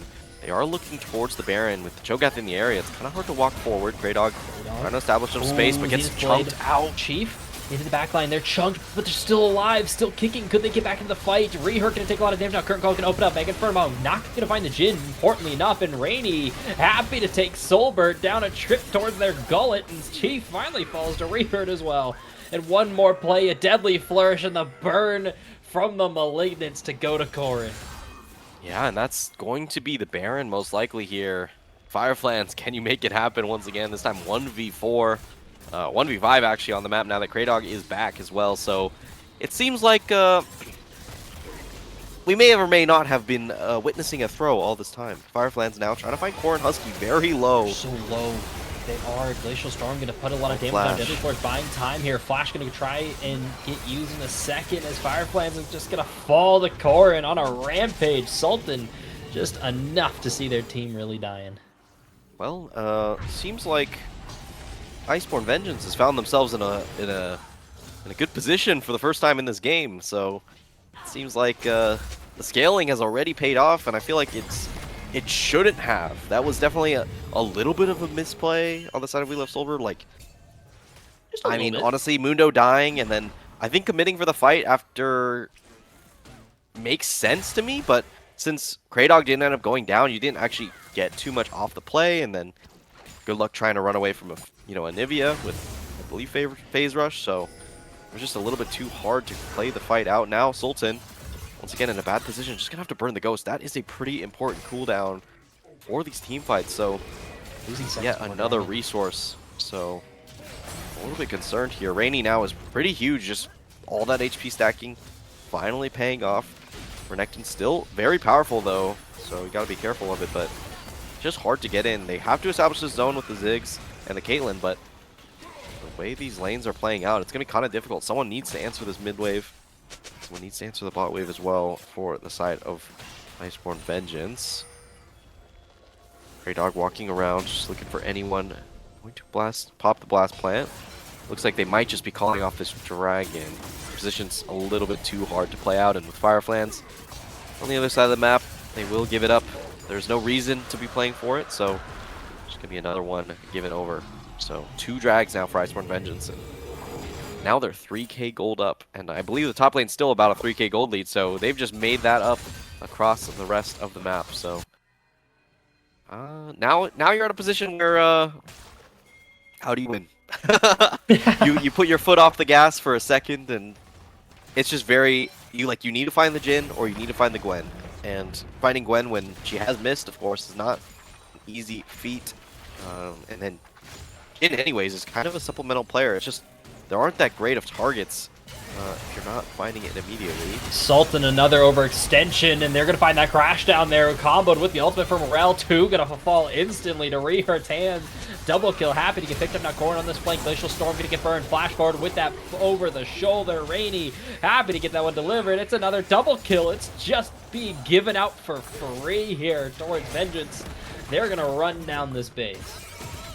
Yeah, that is he's playing Mundo like he's a Xin Zhao or something. You just go in and you'll be fine, but unfortunately that's not the reality of things. Just goes for the auto reset. The passive, not enough protection for him, and Soulbert, the Caitlyn, not gonna be able to do enough damage. Doesn't have the LDR for herself. Just the game accelerated way too fast after that one lost fight, and the snowball is real in the wrong direction here for We Love Soulbert. It's gonna be evened up at 1-1 here. We Love Soulbert versus Iceborn Vengeance. And it wasn't an impossible competition here for We Love Soulbert, but Iceborn Vengeance, they took that one win, and like you mentioned, they just ran with it, kept going more and more, and Rainey was just this unmovable tank in the front line. And on top of that, Rehurt standing there immune to everything. You're running 2 long-range carries and a Renekton who's getting bursted in that zone. So no extra damage is going to be able to try and burn down this Gwen at all. And a big thing I see from their comp here, from We Love Soulbert's comp, is you've got a Ziggs. That means that you have to set up fights, you have to set up your space, you have to control it, and then you have to poke. And none of that at all. Stone Cold didn't have any opportunity to try and establish poke and really put out damage on Ziggs, because you can see they topped the damage charts in the game, so something was coming from there, but just not really played around, and that's understandable. You look at the scoreboard and you look at what Fire Flames was doing in terms of effect in these team fights. That's the obvious person you need to play around, but they fell off by the time it really started to matter. Yeah, I feel like, I don't even know if it was a fall off. I feel like that mistake was just so critical of also letting other members die in the same exact play after Mundo gets picked. And, you know, we talked about how the scaling composition on the side of Iceborn Vengeance is just better. And We Love Soulbert put themselves in a position where they could just clean Snowball and end the game if they don't take too many unnecessary risks.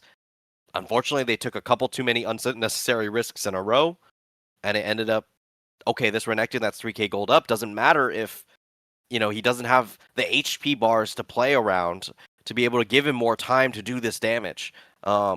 So it really felt like they just kind of tossed it away in this game, where they probably should have won by all metrics. I believe just by checking the vibes of the chat, everyone was like, okay, well, it's looking good for We Love Soulbert, and we should be seeing a 2-0 here.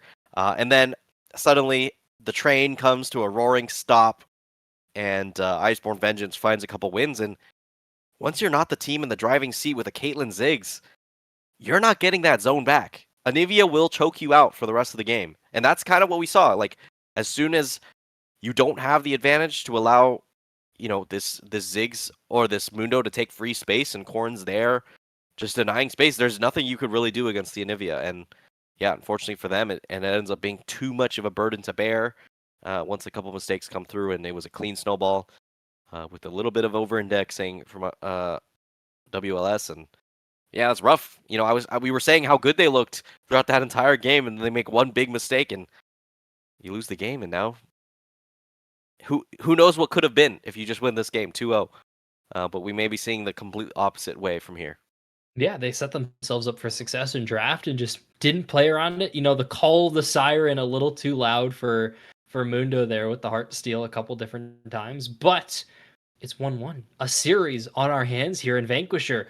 We've got a treat here for us tonight, but Game 3 draft is just around the corner. Don't go anywhere. We'll see you after the short break.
And we're live.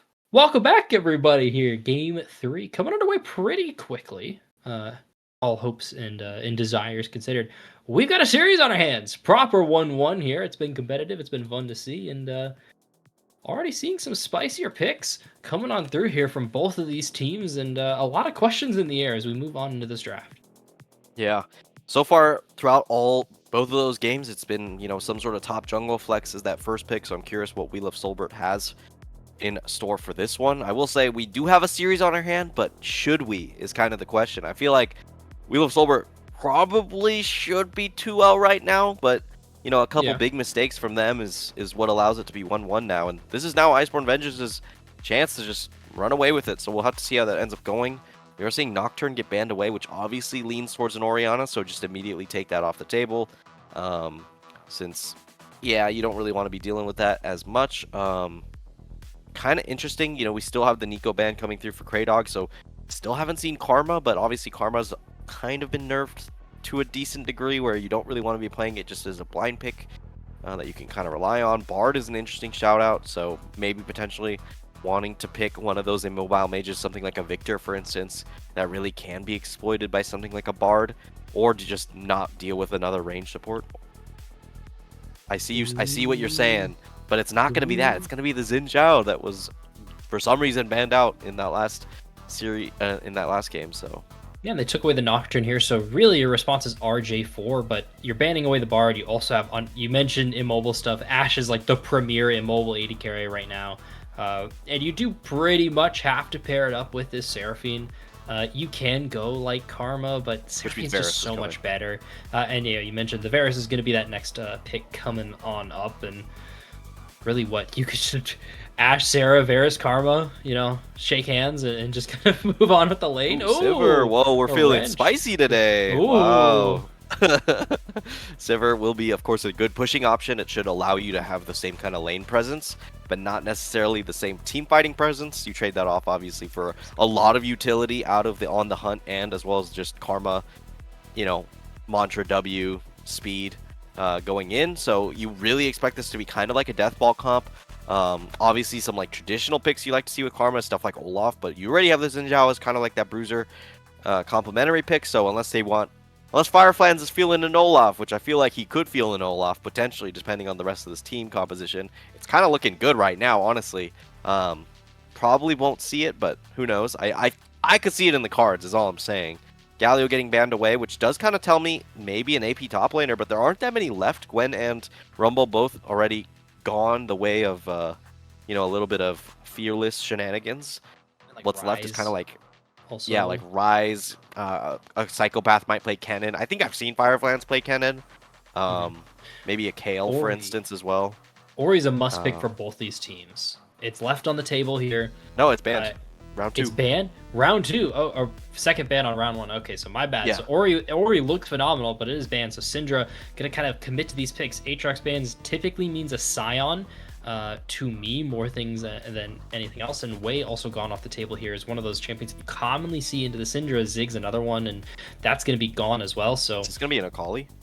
It could be a Akali. That doesn't actually sound too bad. You also could go for like another enabler, and I mean, possibly it is going to be the Mel there, and up for some nerfs on the next patch, and you want to abuse it as long as possible because this champion's still really good. It's so funny. I think you could do so much to this champion and she'll still be good because her W is really good, but we will be seeing a Gnar in the top side. This is something that's just been more popular, especially from, Rainy has played this before. It's got picked up a little bit of presence in Pro as well lately, so I'm not surprised to see it here. It's just a solid traditional tank buster, but not necessarily in the, like, oh, I'm going to kill you late game. It's more like, oh, I could really whittle him down before these fights and get it to a pretty good position. But the question is, can Iceborn Vengeance use a Seraphine Ashe effectively when you're dealing with a Mel? I feel like Mel is like always the answer to a Seraphine Ashe. We've even seen it in support just to answer this composition, because you can't willy-nilly fire the Encore or the Enchanted Crystal Arrow. Otherwise, you yourself will be taken down there. So that's always going to be a pretty big concern. Jarvan, I think, is going to get a lot of value in this game. But is there going to be that damage on top of it? It's really going to come from that Syndra, really going to come from that Gnar. And can you survive the Xin Zhao? So I feel like there's a lot of kind of more technical questions from Iceborn Vengeance's side about like how do you actually deal with the micro shenanigans of dealing with the Xin Zhao Mel while piloting a composition that needs to really keep the line that they draw in the sand very well established. And you know, if they could find a really big burst target, but the Sivir, the Karma, the Mel, these are all champions that are squishy but very hard to kill, you know, outright. So this is yeah, this is gonna be pretty hard to actually see what like the big team fight angle would be, because you can't fire the Encore. It'd be probably most likely Enchanted Crystal Arrow to bait out the W and then an Encore on top of it, if I had to guess, is like the angle you'd want to go for. But yeah, curious. Chief now opting for the level 1. The W's gonna go wide, so not gonna find as much damage as you probably would have liked to see. But this is Ashe Seraphine, the reason it is so high prio. Won't have an issue come a little bit later into the game. Sultan will get spotted on this ward, so pathing will be, you know, fully envisioned for Sultan. So gonna have to work around that, come towards that first gank on that bot side since Jarvan is matching. You gave me a lot of time here to really think about, like, okay, can I try and answer some of these questions, like, across the map? And all of it really comes down to execution. This is a massive execution, a massive hands check game here in Fireflands. Taking, like, one of the few advantages Sion can really have in this lane is if you get on top of Gnar here at level 1 and you've got that W start, you just win on auto attacks, period, dot, nothing else. And that's going to be a really early barrier prop here from Soulbert, but barrier proc from Soulbert here. But across the map, it's execution. You mentioned the MLW. You mentioned trying to play that mini game there with that. And this might just be a level 1. This just might be a solo bolo here right away for Rainy. Not quite going to have the damage, and the Rock just barely going to go wide. So some advantage already bought here topside for Rainy, and you're just going to see that grow as much as possible. And it has to grow because Gnar, come this late game, yes, you're that like whittled down tank buster, but honestly, you get like that level 16 plus in the late game. You don't want to be mega at all, and you stack it up so quick in this, in this matchup. So it's counterintuitive, all things considered. So get your advantage early and really play around your team. Gnar always, you know, it's not the frozen mallet Gnar of days past. So, you know, the chase down threat of this champion has just gone down a lot since some of the item changes really heavily affected him. But they're trying to find bot lane here, but Husky has the Ghost, which should be allowed enough to get him out. Kraydog will be forced to flash, so, you know, no big play, but pretty good summoners to get off the Ashe Seraphine, reduce the safety of this lane, especially since you don't have good sticking power with the Karma Sivir. It's more of a kind of handshake lane. You're not really going for the kills. You're really just looking to farm out and I'll see you mid game kind of thing. So yeah, I like the attention that Sultan's giving it, but not sure if, unless there's a repeat gank somewhere soon in the future, I could see it being kind of just a, you know, kind of just the chill bot lane for the next couple of minutes with that no flash on that Seraphine. And if it's going to be a chill bot lane, honestly, both AD carries instantly on this first back need to have a call in their inventory. Like this is a massive game to have. That Ashe already kind of has that damage and is really just enabled with the Seraphine, so you don't really need a whole lot of help. It'd feel good, but you don't need it. And Sivir, you're just chilling. Get that farm, get that gold here. Double crab picked up by Rehurt as well, so a big advantage for Vengeance already, and this has kind of been what they've been used to throughout this entire season. They've been getting these advantages, and it's feel like they've been gifted them based on priority from this bot lane. This has been the priority creator here for this team, and you can see exactly why they play these execution lanes. They play these enablers that Kraydog specializes at so well in comparison to the rest of the field.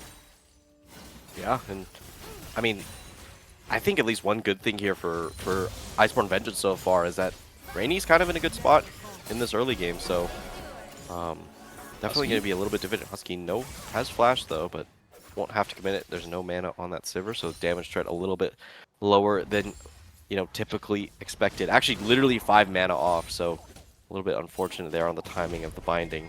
Potentially could have actually just been a kill if the Q was actually available, but we'll be able to walk it off. Not too crazy here. Trying to get one last shove in on this wave. Needed, but get rooted up. No flash on Kraydog.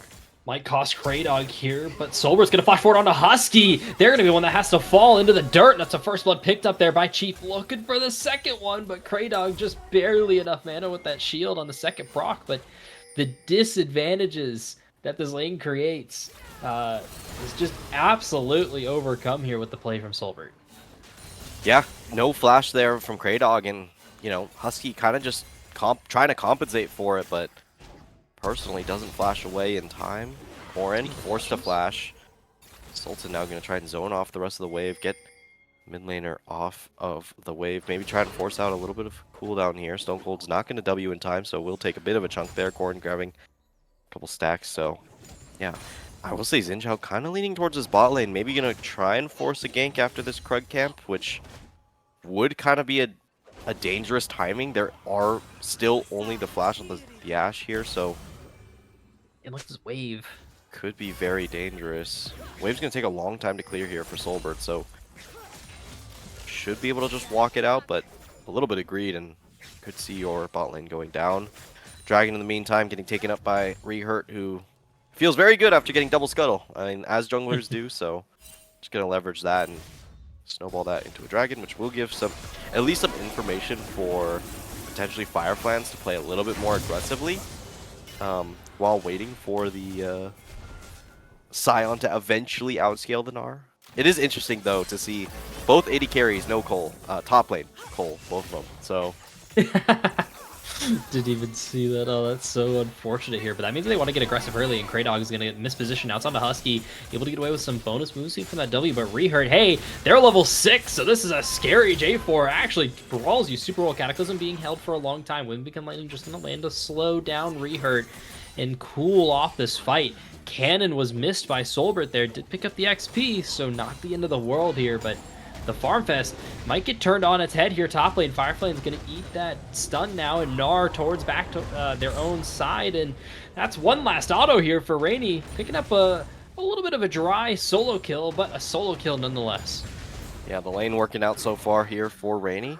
Just getting the Mega at a good timing. Fireflan's not able to flash away from the ultimate there, so does get taken down, but I don't think there's ever been a time when a Scion is really that bothered by getting solo killed early on. Yeah, it's a little unfortunate, but you know, that's the kind of things you easily pick back up the pieces.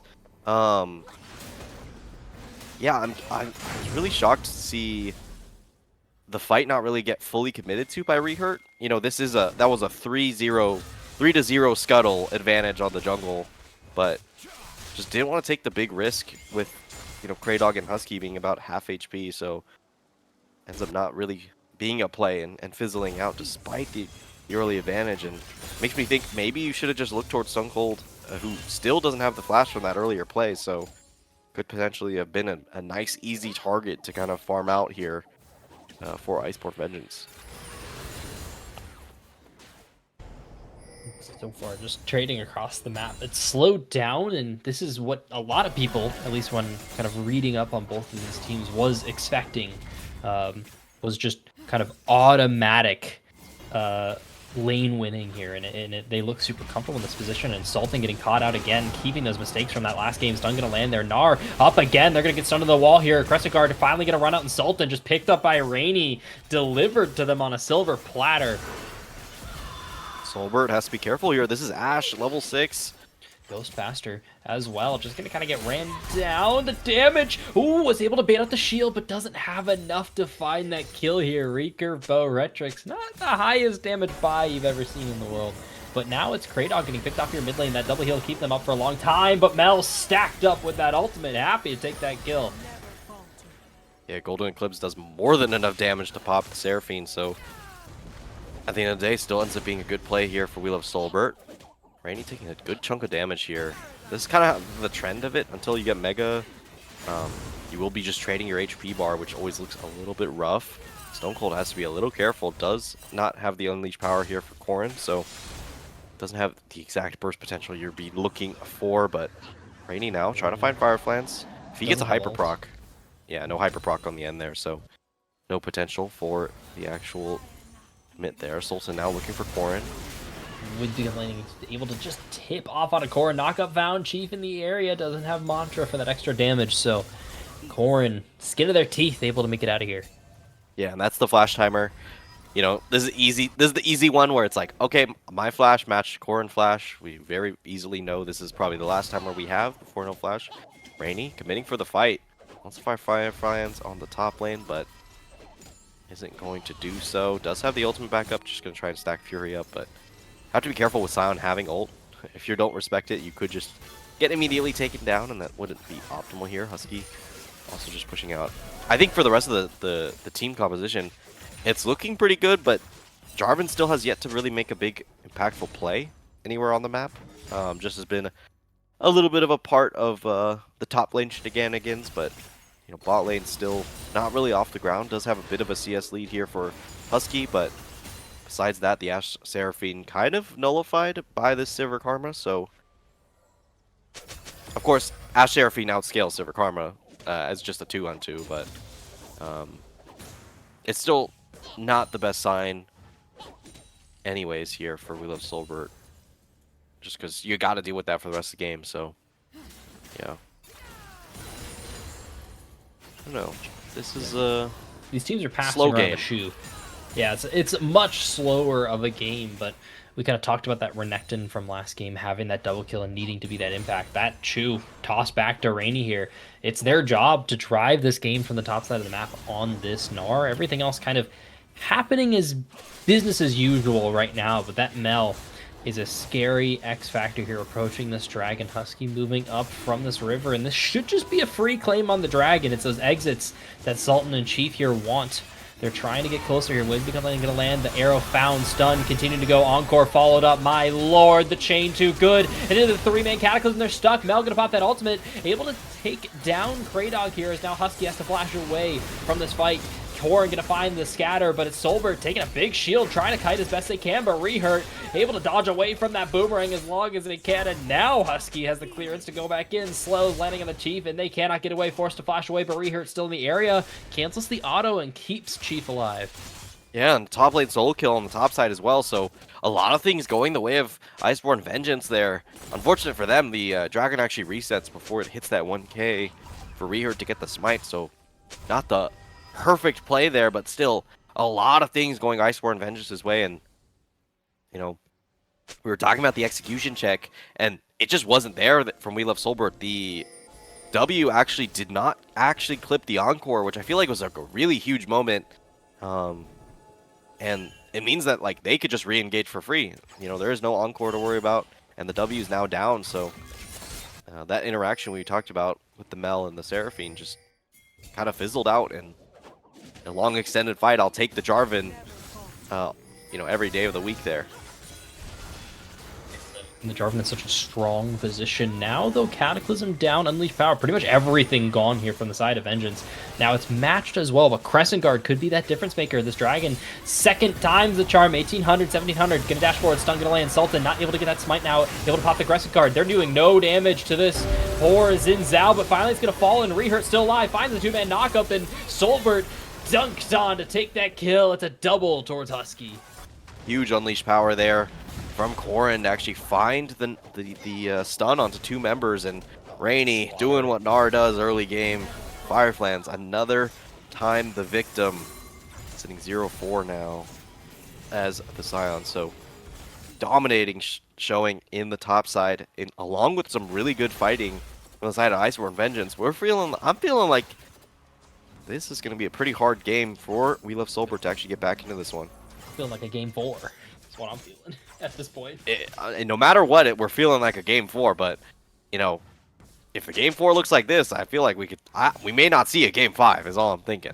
Yeah, it is hard. You've got the Mel. Like, there's a bright spot on this map. You've got super strong single target damage, and it can kind of be split across two here pretty easily by Stone Cold, but that requires a lot of spells to be landing. It requires a lot of time to be bought, and this Scion isn't tanky. It's a dead man's rush here just to get back to lane faster, to be able to kind of match the Gnar as best they can at this moment. Wave clear automatic for this champion, so it's not like a big issue, all things considered, but really, We Love Soulbert have to buy themselves time, and Soulbert, kind of another member who's getting picked off here, and this time it's looking like it's automatic. Can they burst this? OTP coming in. This is from the Scions, and they've got the onslaught here up in a couple seconds, and they're going to be able to find this now. Shutdown picked up there onto the Ash. Kratos going to fall next. Okay, some steps here for We Love Soulbert. Yeah, the extra survivability there from Mantra E is just enough to actually keep the Ash from killing the Sivir. Hold that thought. The slow there on the follow-up. They found enough of the damage. The execute from the passive picked up towards Mel, but the Cataclysm to get it traded back towards Rehurt. A lot of gold going towards this Jarvan. Yeah, I mean, that's a full Sundered Sky, has the tabbies as well, so should feel pretty comfortable in this one. I'm not saying plated steel caps. You can't make me. Moving forward, though, I think the best opportunity they have is like a nice engage with a Scion into a Mel, burst, but that is not as strong of an engage as like an Enchanted Crystal Arrow or an Encore or a Unleashed Power. So it feels like the onus is on Iceborn Vengeance to start up these fights, and it's about whether We Love Soulbert can really go for a big re-engage or, potentially just disengage and look for just some extra chip damage for the Golden Eclipse to find a kill. It really feels like it's a lot of pressure here on Stone Cold to find the damage, and Mel's not exactly the easiest champion to find damage on a re-engage, so I don't know. We'll see how it actually ends up playing out. It's a lot of execution checks. It's a lot of can you hit your spells at the right time, but they still haven't really faced this 4-0 Gnar, so they don't really know what the potential of this champion is. Is Rainy just gonna walk forward in auto? Not really scared of even a 2v1, level 14 to level 10 and 11 respectively, so definitely a terrifying Gnar to deal with. Confidence is gained because this cross map is happening. Even if you die there, you get claimed. Yeah, the shutdown's gonna go. It really does suck, but Herald is gonna get picked up. They're gonna get a tower off that, especially gonna be used mid lane here, and they could even turn that into another fight because they have the guarantee that Xin is on the bot side. So that's where that confidence is coming from here. And other than that too, they've really started pushing this lead here for Vengeance. It's 5,000 here at 17 minutes into the game, and haven't even really started abusing jungle timers at this point, so this could really start ballooning out of control here in 50 seconds after this dragon. I feel like this is the type of game where this is what the analysts were thinking when they made the actual prediction sheet. Like, Iceborn Vengeance should theoretically just have a lane-to-lane advantage across the map, but kudos to We Love Soulbert. They've been doing a really good job of surviving these lanes and making good coordinated plays, which feels like they've had the edge there. Even in the bot lane there, you saw Firefly's TP worked out well. So I'm curious to see whether they'll be able to scale enough for the Scion and the Sivir to really come online and be able to contest something like particularly the Syndra, which I feel like is like the hardest thing for Sivir and Karma to deal with in this game. So yeah, there are a lot of questions here for We Love Soulbert, but they've played these team fights well previously in the series, so I wouldn't count them out just yet, even though it's 5k gold down. There is definitely some angles that they could go for, and Mel's definitely strong enough to burst out a couple members. Okay, two people calling it out in chat. This is something I was seeing. I'll talk about it in a second here. As Rain's getting picked off here in the side lane. They're trying to get Gnar as fast as they can. Trying to get the Mega Arrow coming from the side here. It's going to land. Comboed. Oh no! Rain's going to pick up on the Unstoppable towards Xin Zhao. Can they get the stock up in time? It's going to stop the dash. Soulbert on the way. Can they be the hero the team needs? Rainy has to flash away. Soulbert's going to follow with it in kind. They're going to get hyper if they get this roar shift. Slow landed. Where's Jump the damage? off down. They're going to find the slow here, but the hop is up again. Can they get it? Can they close the distance? But here comes the help from Husky and Cray. The boomerang bought time. Rainy's still alive. Now the confidence needed to chase down Fireflans. Knockup getting charged, but it's only going to find Cray. They can't even get the damage onto Rainy, who's going to dominate. Yeah, there was not enough damage onto that Gnar for sure. So unfortunately, it's claimed here as well. Okay, I got a second. I'm going to quickly rant about these items. I've been seeing people talking about building Hex Optics on more champions than Caitlyn. Now, mind you, specifically they were talking about Ash. Where the hell are you going with that one, Rehurt? Are you just going to get punished for this? Flashed away. Sultan seems to have lost the aggro of Rehurt. They were able to get out of the range of that, just like a WoW mob, and now all of a sudden it's on the Husky. They're going to flash perfectly away. Ay, it's a disaster. They aren't able to claim a single kill there on that play. They committed so many resources. And Iceborn Vengeance able to just lick their wounds. They take a mid lane turret as well, and the gold lead now blooming over to 8k with just the other parts of the map working out. So, yeah, speaking on Hex Optics, I don't even feel like this item feels good on Caitlyn. Am I crazy? Like, I'm not entirely sure why people are building it. Like, I personally play some Caitlyn here and there, and I've just never felt like it feels that good.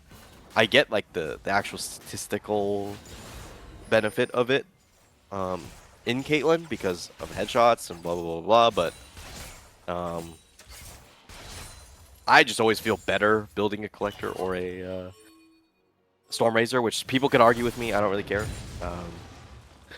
So seeing it on Sivir is surprising. I feel like the no mana is really the hard part, which Soulbert in lane was struggling with mana issues, which is a lot of the reason why could not actually find a lot of the kills. So that's why people build Essence Reaver. And I do agree with everyone else talking about this. Like, yeah, Hex Optics is great, but I think Toomey brought it up as well. I would call it out specifically. Like, other crit items do just suck. Like, first item crit items just always suck across the board. Hex Optics feels the worst because you have 0 attack speed, Sivir call out to 525 attack range. Just negative. Like, the item is not working to its fullest, period, on Sivir. So it just makes no sense at all. You need mana on this champion to succeed. Essence Reaver doesn't feel great, but like it is one of the better things you can go. And this is a game where, by God, you need cooldown, man. You need mana for that spell shield as much as possible. Or well, for your other abilities, you need the cooldown for spell shield. So I don't really get what they're doing here. Maybe they're just kind of writing the game off in their own way. Maybe they're just trying something out because, you know, screw it, why not? But regardless, it's the item they've got at this moment, and don't worry, the hopes and prayers is coming on through because that's a LDR second. Yeah, I'm looking at stats even online, and I'm not seeing this build path at all. Like, it's like, okay, there's 109 games Diamond Plus. Trailblazers. So this is straight out of the kitchen from Soulbert, and we can talk about the rating at the end of this game.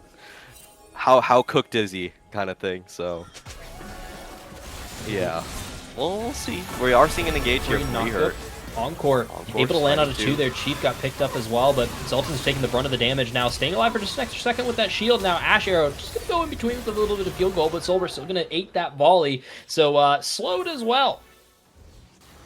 Yeah, I mean, we got a little distracted here from the discussion, but yeah, it's looking like Iceborn Vengeance may make this one a quick one. They are going to grab the Baron here, which should perfectly translate into the Ocean Soul as well, and I don't think I've ever wanted to play against an Ashe or a Seraphine with Ocean Soul, so that's going to be pretty fun for We Love Soulbert, and now as we start thinking about that next game, but I mean, you're 1k gold down. The Scion, yes, has the scaling advantage, but your Xin Zhao 0-6, so you don't have as much dive threat, and Sivir is unspeakable. So it's just still on Stone Cold, which is kind of what I've been saying all game. It's basically, can Mel just kind of luck into hitting a 4-man Q and pressing R? So we'll have to see how that actually, like, if that could possibly come true, which is their one angle back into this one. So yeah, this is you know, we could chalk this one up to variance, is what a card game player would say. Simple variance. You know, the luck of the card's not there. Rehurt stuck in a very dangerous position, but no one really here to find the damage. A good scatter going to keep them alive. Arrow going to go wide once again, but Rainy here to go godlike, picking up that kill. Fireflame's onslaught forward, going to find that knockup, but that's Vash over the wall to get away. And Rehurt wasn't quite done with the Scion yet, but Fireflame's making sure they were in fact done. Consent is very important, kids, and so far, looking to try and turn this into a bot tier 2 play. They've got the Baron, they've got that Dragon. That's a lot of damage from a Syndra at 24 minutes into the game onto Fireflames here. Getting chased down by Rainy, but slow, not quite going to connect there onto Stone Cold, and Dragon picked up. Eyes are going forward onto this tier 3. Yep, this is working as intended. Is all you know? We're just watching Ashe Seraphine play it out, right? Yeah. There definitely wasn't an opportunity for We Love Soulbert to win this game, but Not really. Yeah, I mean you had a 0-4 Scion, to be fair, and Fireflies has been playing great all series. This is Yeah. this is the first game where it's been rough, and if you don't have your consistent piece working out either, it's just gonna feel a little bit more difficult to play. Still going. Rainy in the backside has the Gnar. 2 into the wall. Flash over. Sultan trying to save what they can, but there's nothing. It's falling through their hands. Dashing forward to finish off themselves. 8-20. Double kill picked up there by Husky. It's all she wrote here for We Love Soulbert once again, running themselves into a corner. Yeah, just well played from all the members of Iceborn Vengeance here. I think like this is what you want to see, just a clean game here. Obviously, this is semifinals, so even if they win here, they still got one more week to play out, but this is the first game where they really had a big advantage in the early game, and you're seeing how effectively they are moving across the map and finding those, you know, little advantages and then tearing them wide open, and they're just going to make it a quick one. They're going to stop the suffering of the chatters. The Sivir with Hex Optics will never be seen again, I'm sure. They don't know attack speed, man. It's 25 minutes into the game and we have no attack speed on Sivir. Deserved 2-1 picked up here by Iceborn Vengeance. A solid draft, a great execution, business as usual. This is the 7-0 Iceborn Vengeance that we've been knowing and loving all season. Yeah, this is that's the kind of game where it's all right. Things did not go well. Our Scion got solo killed a bunch of times. We didn't find the advantage in the bot lane with the Sivir Karma, which they weren't supposed to, but they actually, like, Husky and Kraydog did not play perfect. There were times when they could have been heavily punished throughout that game, and they just weren't. So I feel like there was definitely some angles there, and like we talked about, like the flash timer, and you know, Jarvan had an opportunity to exploit, but also in the same vein, your Xin Zhao probably also had the same kind of opportunity to exploit the Syndra with the no flash. So it kind of goes both ways in there, so it didn't feel like they found the angles that they wanted. And, you know, we get to see with Iceborn Vengeance have a lead. They will just run away with it. And, yeah, we saw that in this game. I feel like, particularly, I'd shout out Rainy. Obviously, you know, Fireflies kind of had his number in the first couple games, but... Reheard. My shout out. Reheard. Oh, yeah, I mean, perfect Jarvan game. Yeah, pitch perfect Jarvan game. Looked phenomenal on the micro there, and I'm big call out on committing to the full clear specifically. I know it sounds so weird to like compliment someone on committing to full clearing, but I saw it kind of written down. I don't remember who did, but Xin was trying to bail out the bot lane. It was going disastrous super early on, and typically as a Jarvan, you see an enemy jungler like trying to hit you with an off tempo moment. You'll try and answer. You'll try and abuse All Reliable with Flag and Drag at level 2, level 3, and how strong this champion is with the passive as well. But doubling down on the clear, beating Xin Zhao at their own game, and then just coming back in droves with that extra gold, that extra longsword turned into a camp lead, turned into ganks leads, turned into a damage lead, and then it was just all she wrote there on top of Rainy getting the kills. It was just free. It was just comfortable. Yeah, I mean, 3-0 scuttles is definitely something you don't want to see if you're a Xin Zhao into a Jarvan. So, shout out there. But yeah, I think Iceborn Vengeance showed you cannot mess around in these early games, and you definitely cannot mess around with your builds. So, yeah, okay, let's talk about it just for a second. Yeah, we got a second. So it's okay. I'm looking at win rates with core builds, right, for Sivir in Diamond Plus World. Like, there is Hex Optics, but you have to go IE after. Or Navori. But there was a LDR after. Does it, like, activate on the bounces? Is that what it is? Because, like, you're out of the range of the champion? Deal up to 10% increased damage with attacks based on how far away the enemy is. Yeah, but... Max damage at 500 range, so... Okay, so no. you have to be... So, like... Because they're already at that range. You're already at that range, so... And I guess maybe it applies, because the actual... boomerangs on the bounces, I believe, apply some of the on it, so you get some of that bonus. Like, I can see where it's coming from, but you need that IE, man. Like, yeah, I mean, and then you're starved of mana and no attack speed. This sounds miserable. I'm filtering by win rate, which is obviously it doesn't matter the sample size, so you could pick something really low sample size. Like Stormrazor Navori into IE has higher win rate, and that's around the same amount of games by like 10%. So if you really want to go for like some crazy like more pressure, more damage early, maybe potentially. There's also the Hubris build, which someone shouted out because yeah, that's something you can do. You build like Draven, why not? Mhm. So yeah, either way, enough harping on the point. I think everyone gets the idea. Not ideal, but it doesn't at least knock them out of here. You know, they still got 1, maybe 2 games to play with. If they're able to win this next one, and I think they're capable of it. They've been showing good coordinated plays. There was one bright spot in that entire game, and it's when Fireflans just says, "All right, I'm coming bot, set me up." You know, that's just what's going to happen. They TP bot, they find the double kill. That was the one bright spot in that entire game. So I hope to see Fireflans on another kind of carry pick now that a lot of the mega tanks besides Ornn have been taken off the table, and really play And it out Bloods and see off. how that goes for them. So like the premier Ornn counters off the table, you're starting to look at like, okay, is Camille around? And like I haven't heard that name uttered in years. So we're starting to get into the dog days of the series, seeing who's got the stamina to make it through. Game 4 here at Vanquisher coming at you after this short break.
like do do do do do do do do like do do do crazy oh oh oh crazy oh oh oh crazy crazy oh oh crazy oh oh oh crazy do do do crazy do do do crazy do do do crazy do do do crazy crazy do do like do do do do do do do do like do do do crazy oh do do like do do do do do do do like do do do crazy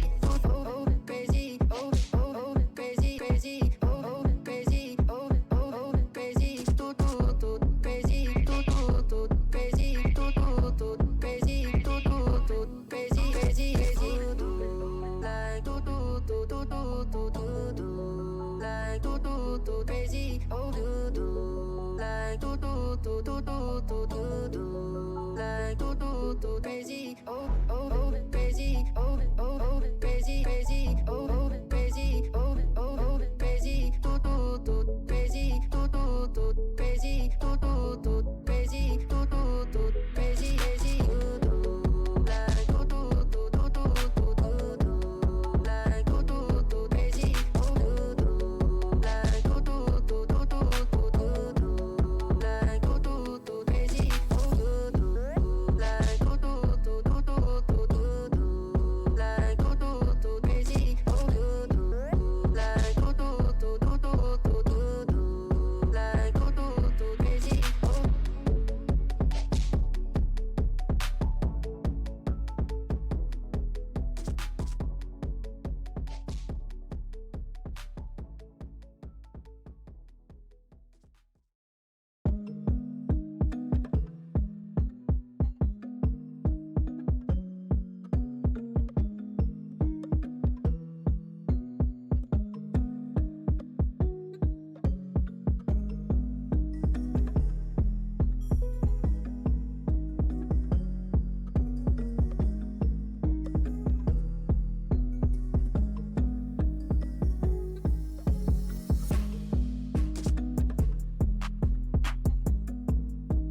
Welcome back, everybody.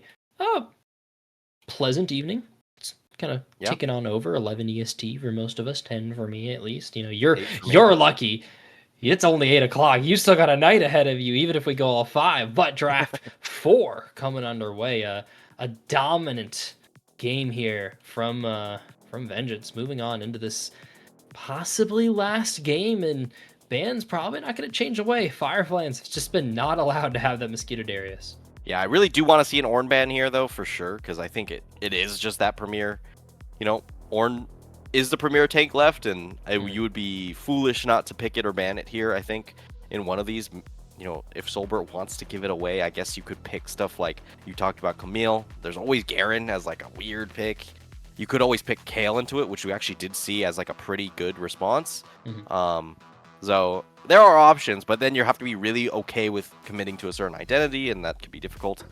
Orianna getting banned away makes sense. I feel like now is when Azir will definitely show up. I think you've gone through enough of the pool where it makes sense to me.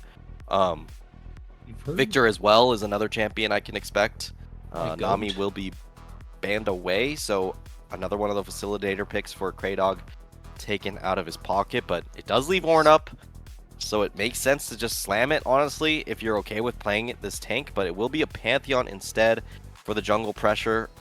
Similarly to top lane, a lot of those like aggressive early junglers are kind of away, so it makes some sense. You could pick something like an aggressive AP jungler here, potentially into Pantheon, but it will just be a neutralizer tank of the Sejuani. We'll see how that goes.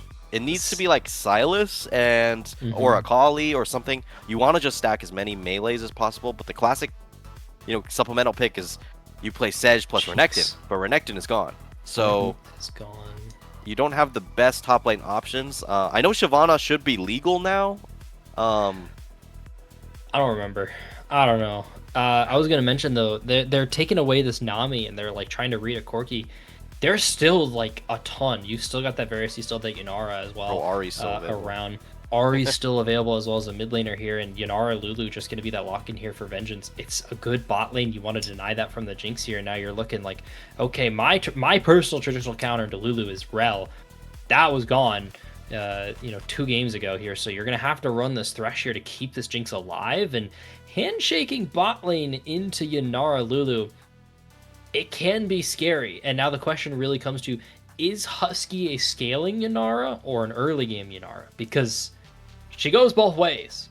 Funny enough, you can be that arc, like super annoying one item, like massive damage from the arc 3 hours to finish up, or you can space glide, and it doesn't seem like a lot of people exist on the in between. Yeah, we'll see how that ends up playing out. We do see Ornn and Victor banned away, so some of those strong options we'd mentioned prior. Jax getting banned out means, okay, they don't really want to deal with that kind of late game scaling top laner here, so gonna pinch that pool just a little bit. Ari, the strongest mid laner left in the pool, gonna be taken out the table too. Now you're getting weird. We're talking things like Annie. We're thinking things like Vex? Akali, Vex, Hui still available.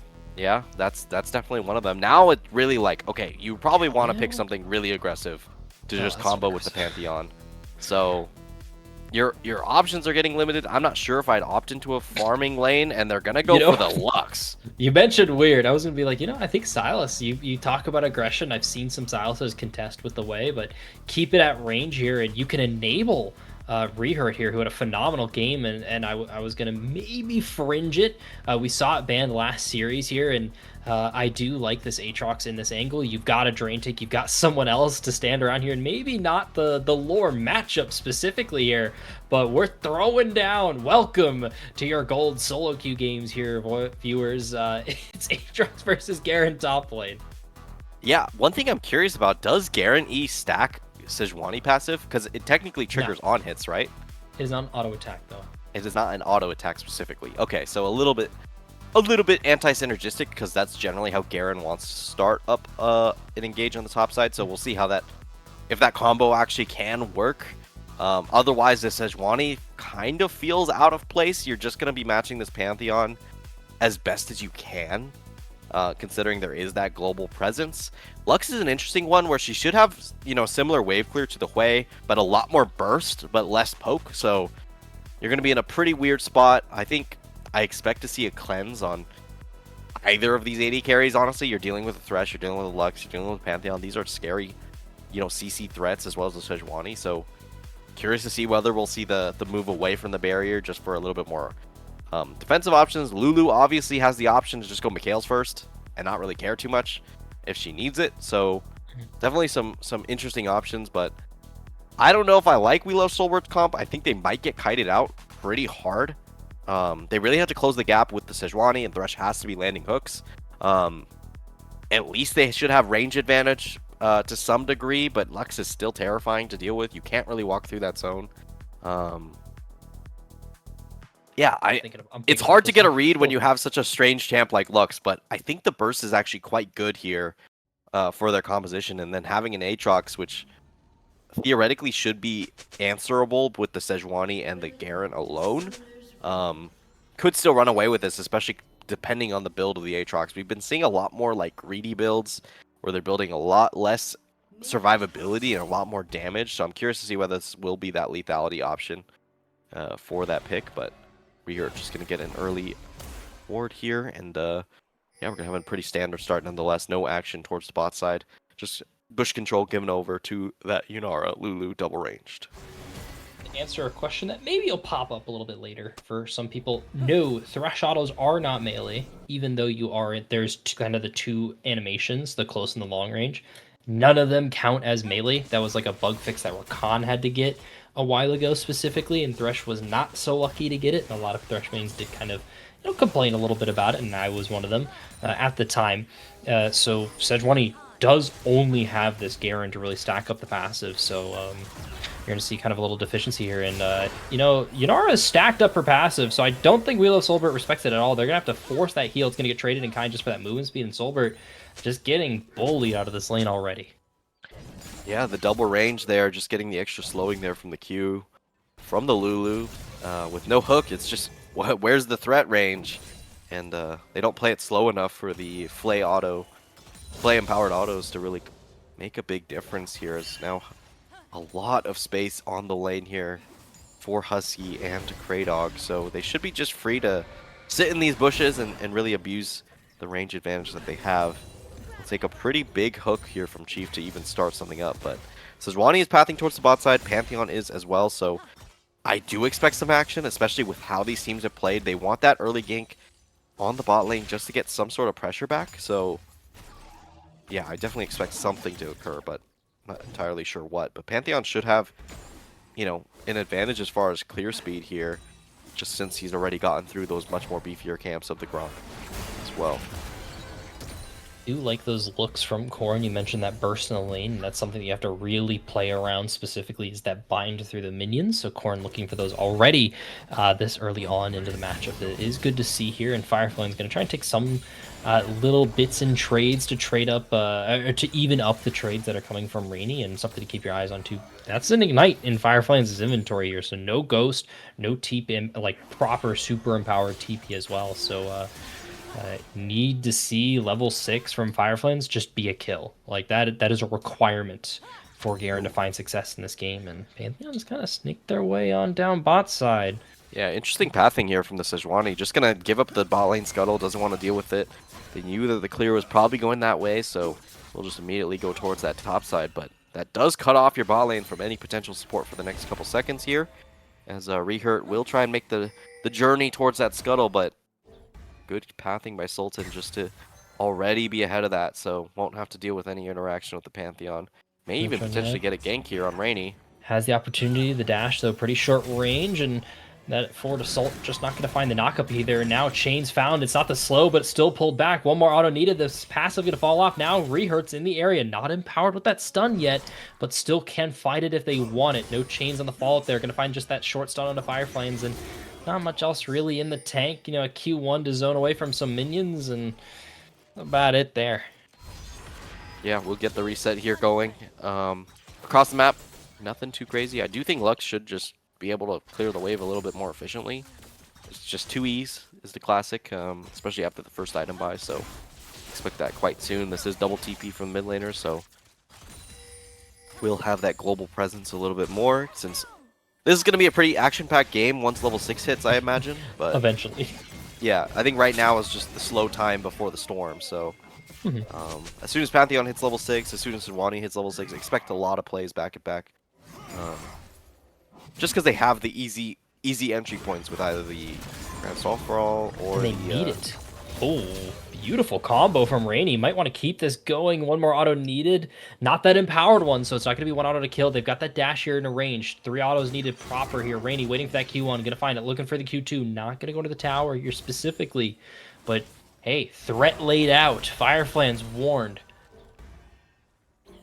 Yeah, and will try and cancel the back, but doesn't actually get it through. The Garen passive going to be doing some work. Goes for the flash Q, but unfortunately goes a little bit wide, and damage is just not there. Now, if Fireflans takes over to level 6, I could see a full burst come through onto Rainy. Ooh, yeah, baby. That's Lux, man. Happens. Yep, sorry, you were within 500 range, and I pressed Q, so unfortunately, you're not going to be able to live that one, so nice kill there. And now Sultan on the top side doesn't have level 6, though. Has ultimate though for the bonus movement speed, and they're able to fear the minions, so it's pulled away. No level 6 for either of these people. Trying to rush for it. Firefly's gonna pick it up now. Watch it. 1/3 HP. Ignite gonna get burned. They're gonna have this for the Demacia Justice, and it's called down onto Rainy's head. Demacia, as he now gets the kill as well. So kind of, yeah, not finding the kill with that flash, definitely crucial, but Sultan sees the angle, finds the kill. So, yeah, I mean, pretty good nonetheless. And I see some discussion about a cleanse, and I did mention cleanse. I just assuming that Rehurt would be targeting Soulbert very heavily, so maybe I'm to blame. No, just kidding. There's a 5-minute delay or so, so they were very committed to this option, but probably similar thinking. It's just, okay, in these team fights, I want to go cleanse, and my Thresh probably should just build, Knight's Vow or, the classic Locket instead. So I don't hate it. I think it's still fine. It's just you will not have any real big lane pressure, and you kind of saw the result of that in that level 1. You're lacking just an entire combat sum, and it feels sorely missed. I get why you go cleanse when you look at the champions, but if any of those are landing, if you're getting hit with a Lux bind, you're probably gonna lose the team fight, or you're dead. Like one of the two is gonna happen. If you get hit by the Panth stun, the Panth is on top of you. Something else has failed. And I do think Thresh has the ability to go Mikhails. But I personally, I hate building the item. That's because I think 80 carry players stink. Like, they smell. So I don't respect them too much. But other than that, like, objectively, yeah, this should be a Mikhails game, like, proper, blah, blah, blah. Let's be a little boring here. Let's let Chief be a little greedy. He was the hero of game 1, so let's... Found the hook. They're going to try and go with this fight. Stun landed right into the waiting hands, but Cray still has that ultimate, still has the heal. Shield held on for a second, now finally burned. Soulbert trying to flash forward, needs 2 more autos. Zap, not enough to find. Husky in the area, looking for the extra autos. Ult already burned, Arc burned also as well, waiting for that cooldown to come back up. Chief getting low, Soulbert low, 2 more autos needed. The bounces continue to go here. Hook going to get found, knock up there. The Arc cutting through, it's a double, looking for the triple kill onto Sultan. It's a disaster for We Love Soulbert. The lethal tempo fully stacked up with the Lulu behind. The kill goes wide, not enough damage to find Kraydog, and maybe he needed the barrier. There it goes. Ooh. Yeah, I got reset. Yikes. Well, just like that, Husky just decides all lane's going to be in favor, and Corrin's showing why this Lux was picked. The Arcane Comet, enough damage. It's dry. It's dry. Well earned, but yes, dry. Yeah, this is looking Iceborn Vengeance favored, and this is your final chance if you're We Love Soulbert, so they gotta be mounting some sort of defense here already.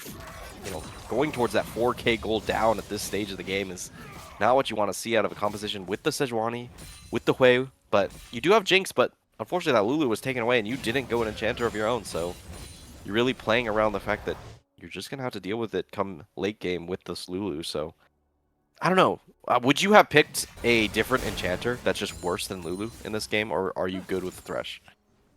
I don't know, man. That's such a hard question, because I'm thinking of, like, stuff that works with Jinx, right? And it's Milio and... Janna, but, like... It kind of sucks this game. Yeah, it's not great. It's not bad, but, like... It's not great. And it is kind of just Milio, and maybe you have a fighting chance, but with Rel already off the table, you have to see kind of the writing on the wall. We want to pick Jinx here, and I think you do just have to accept, like, we pick Lulu 1-2, or we have to have a better game plan to deal with this Lulu. Sorry, Corin, you're doing great, but that was a -1, so we will call it out. That is just how it is. That's how it is. If you get clipped, you get shipped. That is what it is. Husky now just going to clip the hell out of Soulbert. Another kill going the way of this Inara. Make it 2. God. It's, when it rains, it pours. God. Yeah. Where there's rain, there's thunder, man. That's what I'm seeing from Soulbert here. Just a whole lot of nothing. And it's so hard to get off the ground. You're at a CS deficit. You're dealing with a very strong bot lane player-wise and comp-wise. And yeah, this is what I expected. I saw this matchup on paper, and I'm like, this is how it's going to go. I wrote it in my own little notes that I got next to me, and Soulbert, I agree, had us in the first half. They gave us 2 really, really good games, but this is what Vengeance has been really good at. They've been good at establishing these early leads and running away with them, and it's personnel diff at this point. Yeah, now is when you got to get creative as Soulbert. I mean, at least the gold lead hasn't really expanded more. It's 4 point. It's 5K. It's 5K. Never mind. It has expanded a little bit, but was it? They really need to find some sort of play, and it's just Sejuani. But as I said, this Sejuani's kind of homeless this game. You want to pick things that go well with Sejuani. So, not seeing something like an Akali in this kind of game, where hey, maybe you just go for the the big plays in mid and jungle and just say, all right, we'll out hands you. We'll find something like that. The Hui Sejuani just feels like a miserable combo. Yeah, it is. It sucks. That's why they're not beating up and doing anything really. Sejuani is just not a champion anymore, I think. Yeah, I feel like you just go Skarner. Or Malphite. Or Malphite. It's gotten nerfed a couple times. I'd actually just pick Skarner this game. Because at least Pantheon can't play the game if you pick Skarner. That's just illegal. Like, you just cannot play Pantheon if Skarner's in the game.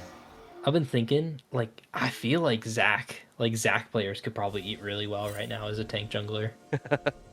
Maybe. Yeah, maybe. I mean, maybe. I think the champ's not bad. I mean, there's even a thought you just go, Zac top. No, I'm kidding. No, I mean, Zac top something. It's not effective. It's like a Darius, but you're tanky and you don't really have as much damage, and you're just kind of annoying. But yes, it's a lane bully in some ways. But other than that, this is. All right, we got action. Sultan. Action. It's coming, and they're able to try and steal away this blue buff, but Reher has to flash away, but they're just dragging them closer and closer to their trap. There's a rocket coming. It's not going to deal. It's not going to deal a killing blow, and it's not going to actually deal any damage at all. And the action has now ended because it's back bot lane, hooked to the tower. Chief trying to do the best they can. Thresh under the tower is honestly the scariest it's been. Husky happy to take these out, but Soulbert's about to show themselves, and hey, you're not a 1v2 away from any help. You have to flash away. The arc already burned, but it doesn't matter. The ult's gonna time out, but you're still gonna fall. Husky Templar dominating on this game. Corey get a flash away. Cray still alive. TP gonna get burned. Garen Fireflies has to save this play as best they can. They've got the Justice. Is not gonna get burned. They're flashing away. Bullet able to find the stun. A snipe from max range as a shutdown picked up. Kraydog last alive here. A little bit of a mistake and an overextension of a play, and some gold going over. I mean, at this point, they're just limit testing. They're like, okay, will you commit the entire team comp to actually take us down? And the answer was yes. We Love Soulbert will do that. So at least some good gold. That was about 1,000 just of those 2 takedowns coming through. Soulbert, no, it's just 80 carry in 2026. No, man, it hurts. It hurts to watch. Just immediately take it down. Hey, I mean, who would have thought a Pantheon is going to be in that bush? I definitely would have, so I don't blame Soulbert there, but that's just the state of the game. You're in a rough spot, and it's only going to get worse. You don't want this Jinx off the ground, and I'd say 50 CS down and 0-4 is not off the ground at all. If anything, you're buried 5 feet under, unfortunately. This is it could get worse. Welcome to Vanquisher, everybody. That's what we've been seeing all you jinx it. That's all I'm I did. saying. You said, typed oh, at least it's not a stomp. And then, like, midway through game 2, they were like, yeah, we could turn it into a stomp. Sure, why not? Oh, we're 7-0 in the first seed out of our group. It's time to stomp.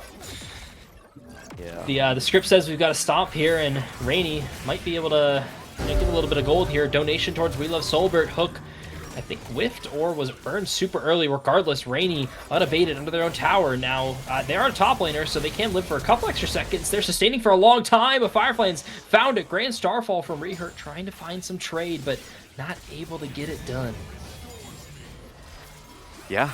And the Pantheon, unfortunate not to be able to find too much here. May potentially even get Tove here, but Kraydog is in the area. So, a little bit of life here for We Love Soulbert, but they do commit a lot to get there. Stone Cold now, trying to walk forward into Corrin. Will get rooted up. This could be a kill. Yep. It can't. I said It could always because is. I had like, oh, maybe he like flashes that Q there, but he didn't, so. It's for next game. Well, maybe next team fight. Dragon spawning in 4 minutes, so he will have it for that. True. We're NSTP. thinking long term now. We are. Oh my god, it's 4 minutes away. Okay. We Love Soulbert here. 5,000 gold behind. You've got some scalers here, and you've got a bright spot in Garen who can exist on their own in the side lane. Probably has 1v2 potential when that ignites up too. So, like a proper threat in the side lane that you can play around. You can start pressuring towers, and you've got Jinx, who is always this X factor. But then, like, I don't know. I'm trying to be as positive as I can, and I'm looking at the tools that you've got, and like always the question with Jinx is she can scale, she eventually will, but who's gonna deal damage? Garen? Yeah, no, it's Maybe? Garen. The answer is just Garen. It's Let's gotta go, be Garen. Garen here. And Oh, no. no, Okay. so close there to being able to sustain, but unstoppable for Fireflies. Starting to shore up. The lights turning back on here. Chief showing up towards Corrin. Hook gonna get dodged away there. Choppers found the root, and they're gonna be able to play back into their own tower. Oh, no. But there's no damage left alone there. The minions able to save Chief, but not Soulbert. Soulbert and Chief thinking Lux is trapped with them. No. Soulbert is trapped with Corrin there. Gets taken down immediately, and as soon as there's a good play, there's always something equally bad on the other side. So, yeah. How do you get out of this situation? I mean, it's only 4K gold or 5K gold, so Yeah, I've seen they're worse. keeping it somewhat close. Now they're looking TP for Husky. flank. That is gonna be Stone Cold on the side of this play here, and Fireflies is very scary in this Garen, so Husky is gonna be the next target. The Fear landed, and they're able to find this kill on the Rocket, yeah, just for style points. Double kill picked up by Fireflies. You mentioned, hey, last game, just get Fireflies back on some sort of a carry, and I think you joked about Garen during game 2, so your wish has been properly granted. It's looking now, really Rehurt. good. It is Hold looking up. really good. Another kill going to get delivered here towards Fireflies. Rehurt does have the Mortal Will stacked up, but another hook guarantees that we are seeing this Garen spin to win. 8-0. Fireflan said, everyone get on my back. We're playing this. You're playing around this Garen. I don't care what's going to happen. And honestly, Vengeance is kind of handshaking it here for these fights. So, got to start being a little bit more careful. I think if this Garen gets a little too strong, even a Yunara won't be able to contest. Especially because Fireflies, that's a couple kills in a row where you haven't had to use that flash. So, that's going to be up and available for this next team fight. And can Husky really survive a 2.5 item Garen at just 18 minutes in the game? I'm not sure. Just clear out the wave. You know, casual ultimate, that's a regular ability type stuff. It is now, after next patch, a little fun fact, it will be a shorter cooldown than Mel W. Oh, I mean, wonderful. Yeah, I'm sure that'll be very fun for every support Lux player that doesn't utilize abilities that well, so we'll see. I have a complicated relationship with Lux because when it looks I good do like too. this, it's like, oh, wonderful! What an insanely broken champion. But then there are many games where it just kind of passengers out. Fireflans now trying to zone out. This is a Rift Herald committed to get pressure on the dragon, but since the Garen was already in the area, they kind of have to go the long way around. But yeah, they definitely need to be careful about when they pick these fights because it's going to be a 5-on-5 here. towards the dragon. Hui not in the area yet. Doesn't have the TP, so it's going to be a long walk before he can establish that zone. And they need to be careful not to get picked off by Corrin. Fireflames is on a flank here. They haven't cleared Banana Brush at all, and they're going to find that stun there onto Carry in the backside. But, oh, there's the Garen bursted! Just evaporated, and Rainey's on this flank on towards Chief. Has to flash away, trying to do the best they can to live for just some extra seconds. Buy the time for somebody to carry. Somebody needs to save Wheel of Soulbert here, and Fireflames was shut down on this play. Yeah, they only lose one for the play, so it's not the worst, but yeah, you're seeing there, if there's no one else to support Fireflames in that area, they will just get taken down here. Corrin looking for a kill onto Sultan, just trying to force away the jungler. But yeah, Garen, unfortunately, you can't be face tanking like that. Maybe pulls the trigger a little bit too early. They had no idea in that bush. Oh, nice attempt there on the Jinx Rocket. That would have stolen, by the way. Yeah, but good goes timing. slightly wide, or maybe a little awareness there by Rehurt to stand to the left. But still, looking pretty good here.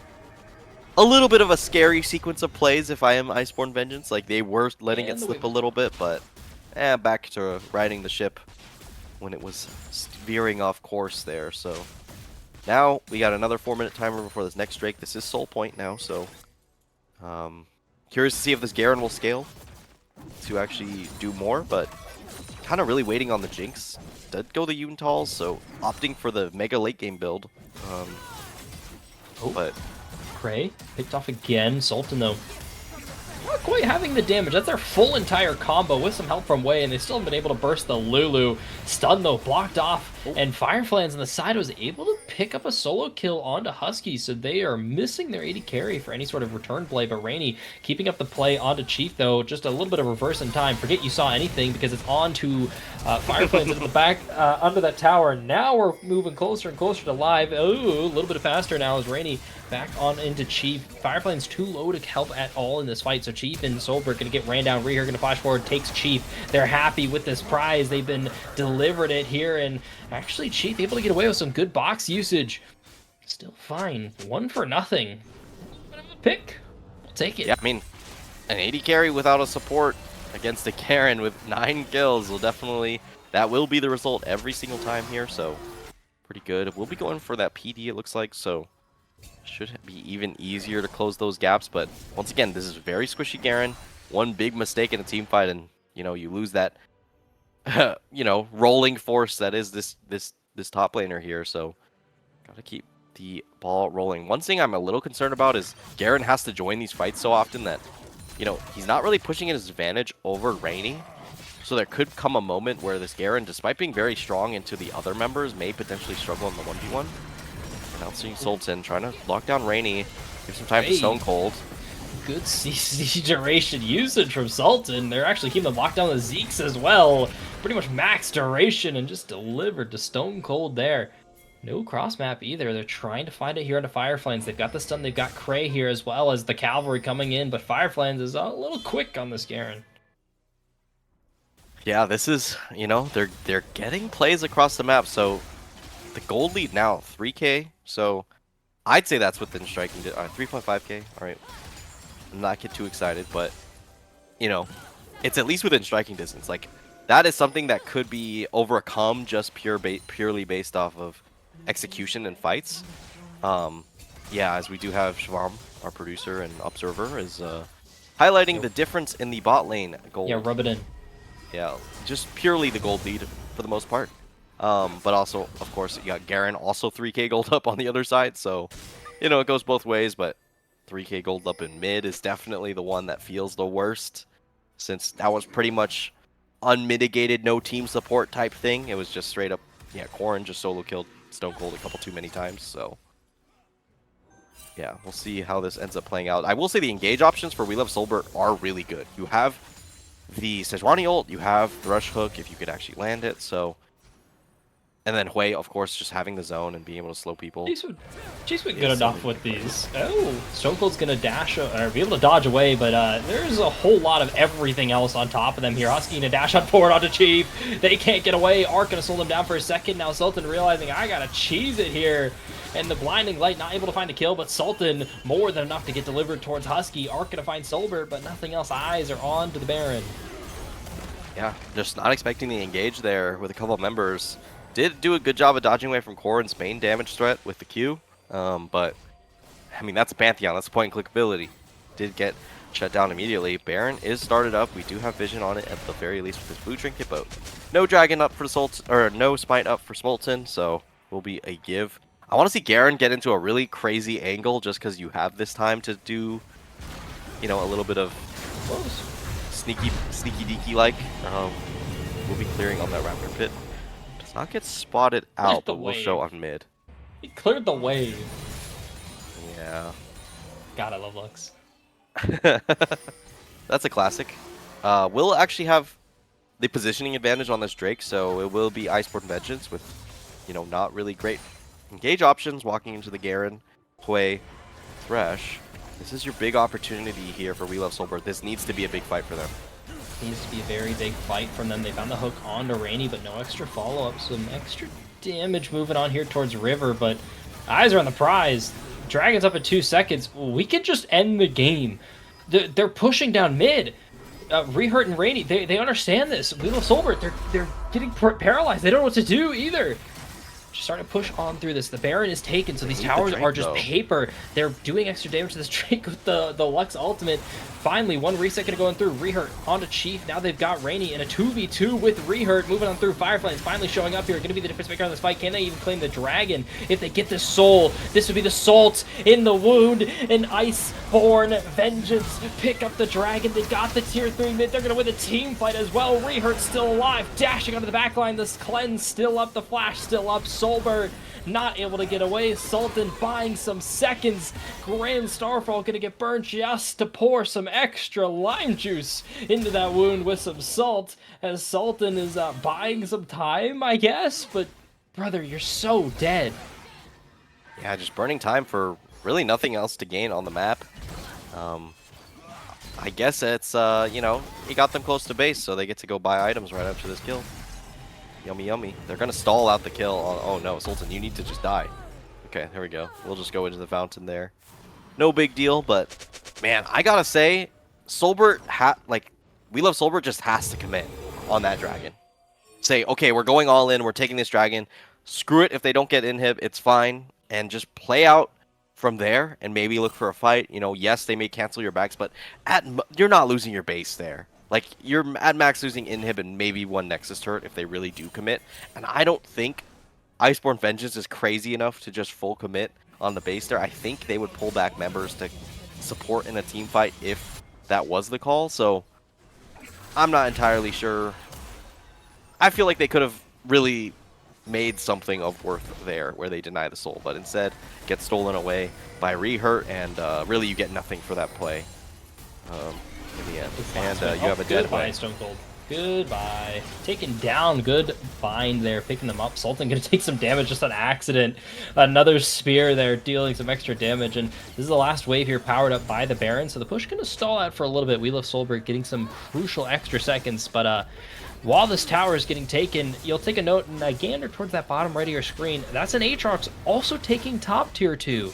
At this time. So once this inhib falls, well, bot inhib and then mid inhib, they can start threatening this Nexus tower, this final, or not Nexus tower, this final tier 3 out of here. But Firefly's going to try and find some extra damage here on a Rainy, and now Blast Plant to get away.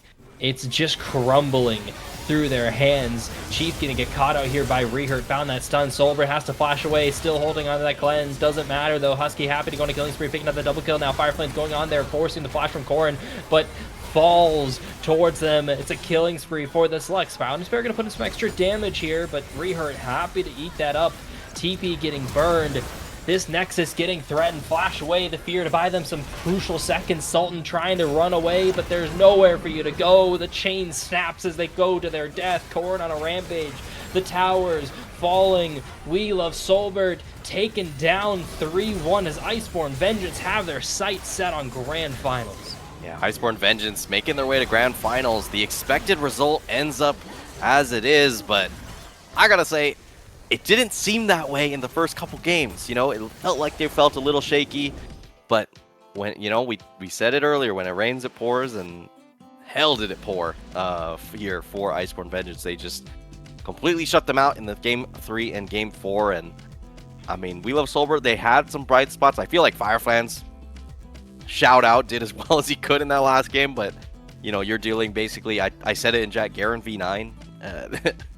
You got to find some crazy angles to get the Unara, and then you still have to deal with stuff like the Aatrox and the Lux as well, so it was not exactly an easy game here. And Iceborn Vengeance is going to come out with a victory here, 3-1. They're going to make their way over to Grand Finals in this one, and I feel like they have a lot of good that they showed throughout this one, but there are some question marks, most notably. You know, things like, if Iceborn Vengeance doesn't win lane, are they really as good of a team as they show when they win? Like, it's like a win lane, win game, lose lane, maybe lose game. Especially if assuming that the next opponent that they have ends up, you know, being a little bit more rock solid, where they don't have the cracks or the big misplays that really get them back in these games. That's something you really have to think about going into that one. So yeah, I'm curious to see how the actual finals will play out, but we'll see that next week. So, you know, either way, I'm going to say, like, my commiserations over to We Love Soulbert. I think they did a really good job in their run. No one probably expected them to make top 4 here in the semifinals. That surprise victory over their previous opponent at Sin at Night definitely caught a lot of people off guard. So I think, you know, take your flowers where they are. Yes, it's not the result you wanted, but it's definitely a result you could be proud of, despite how this final series ended up going.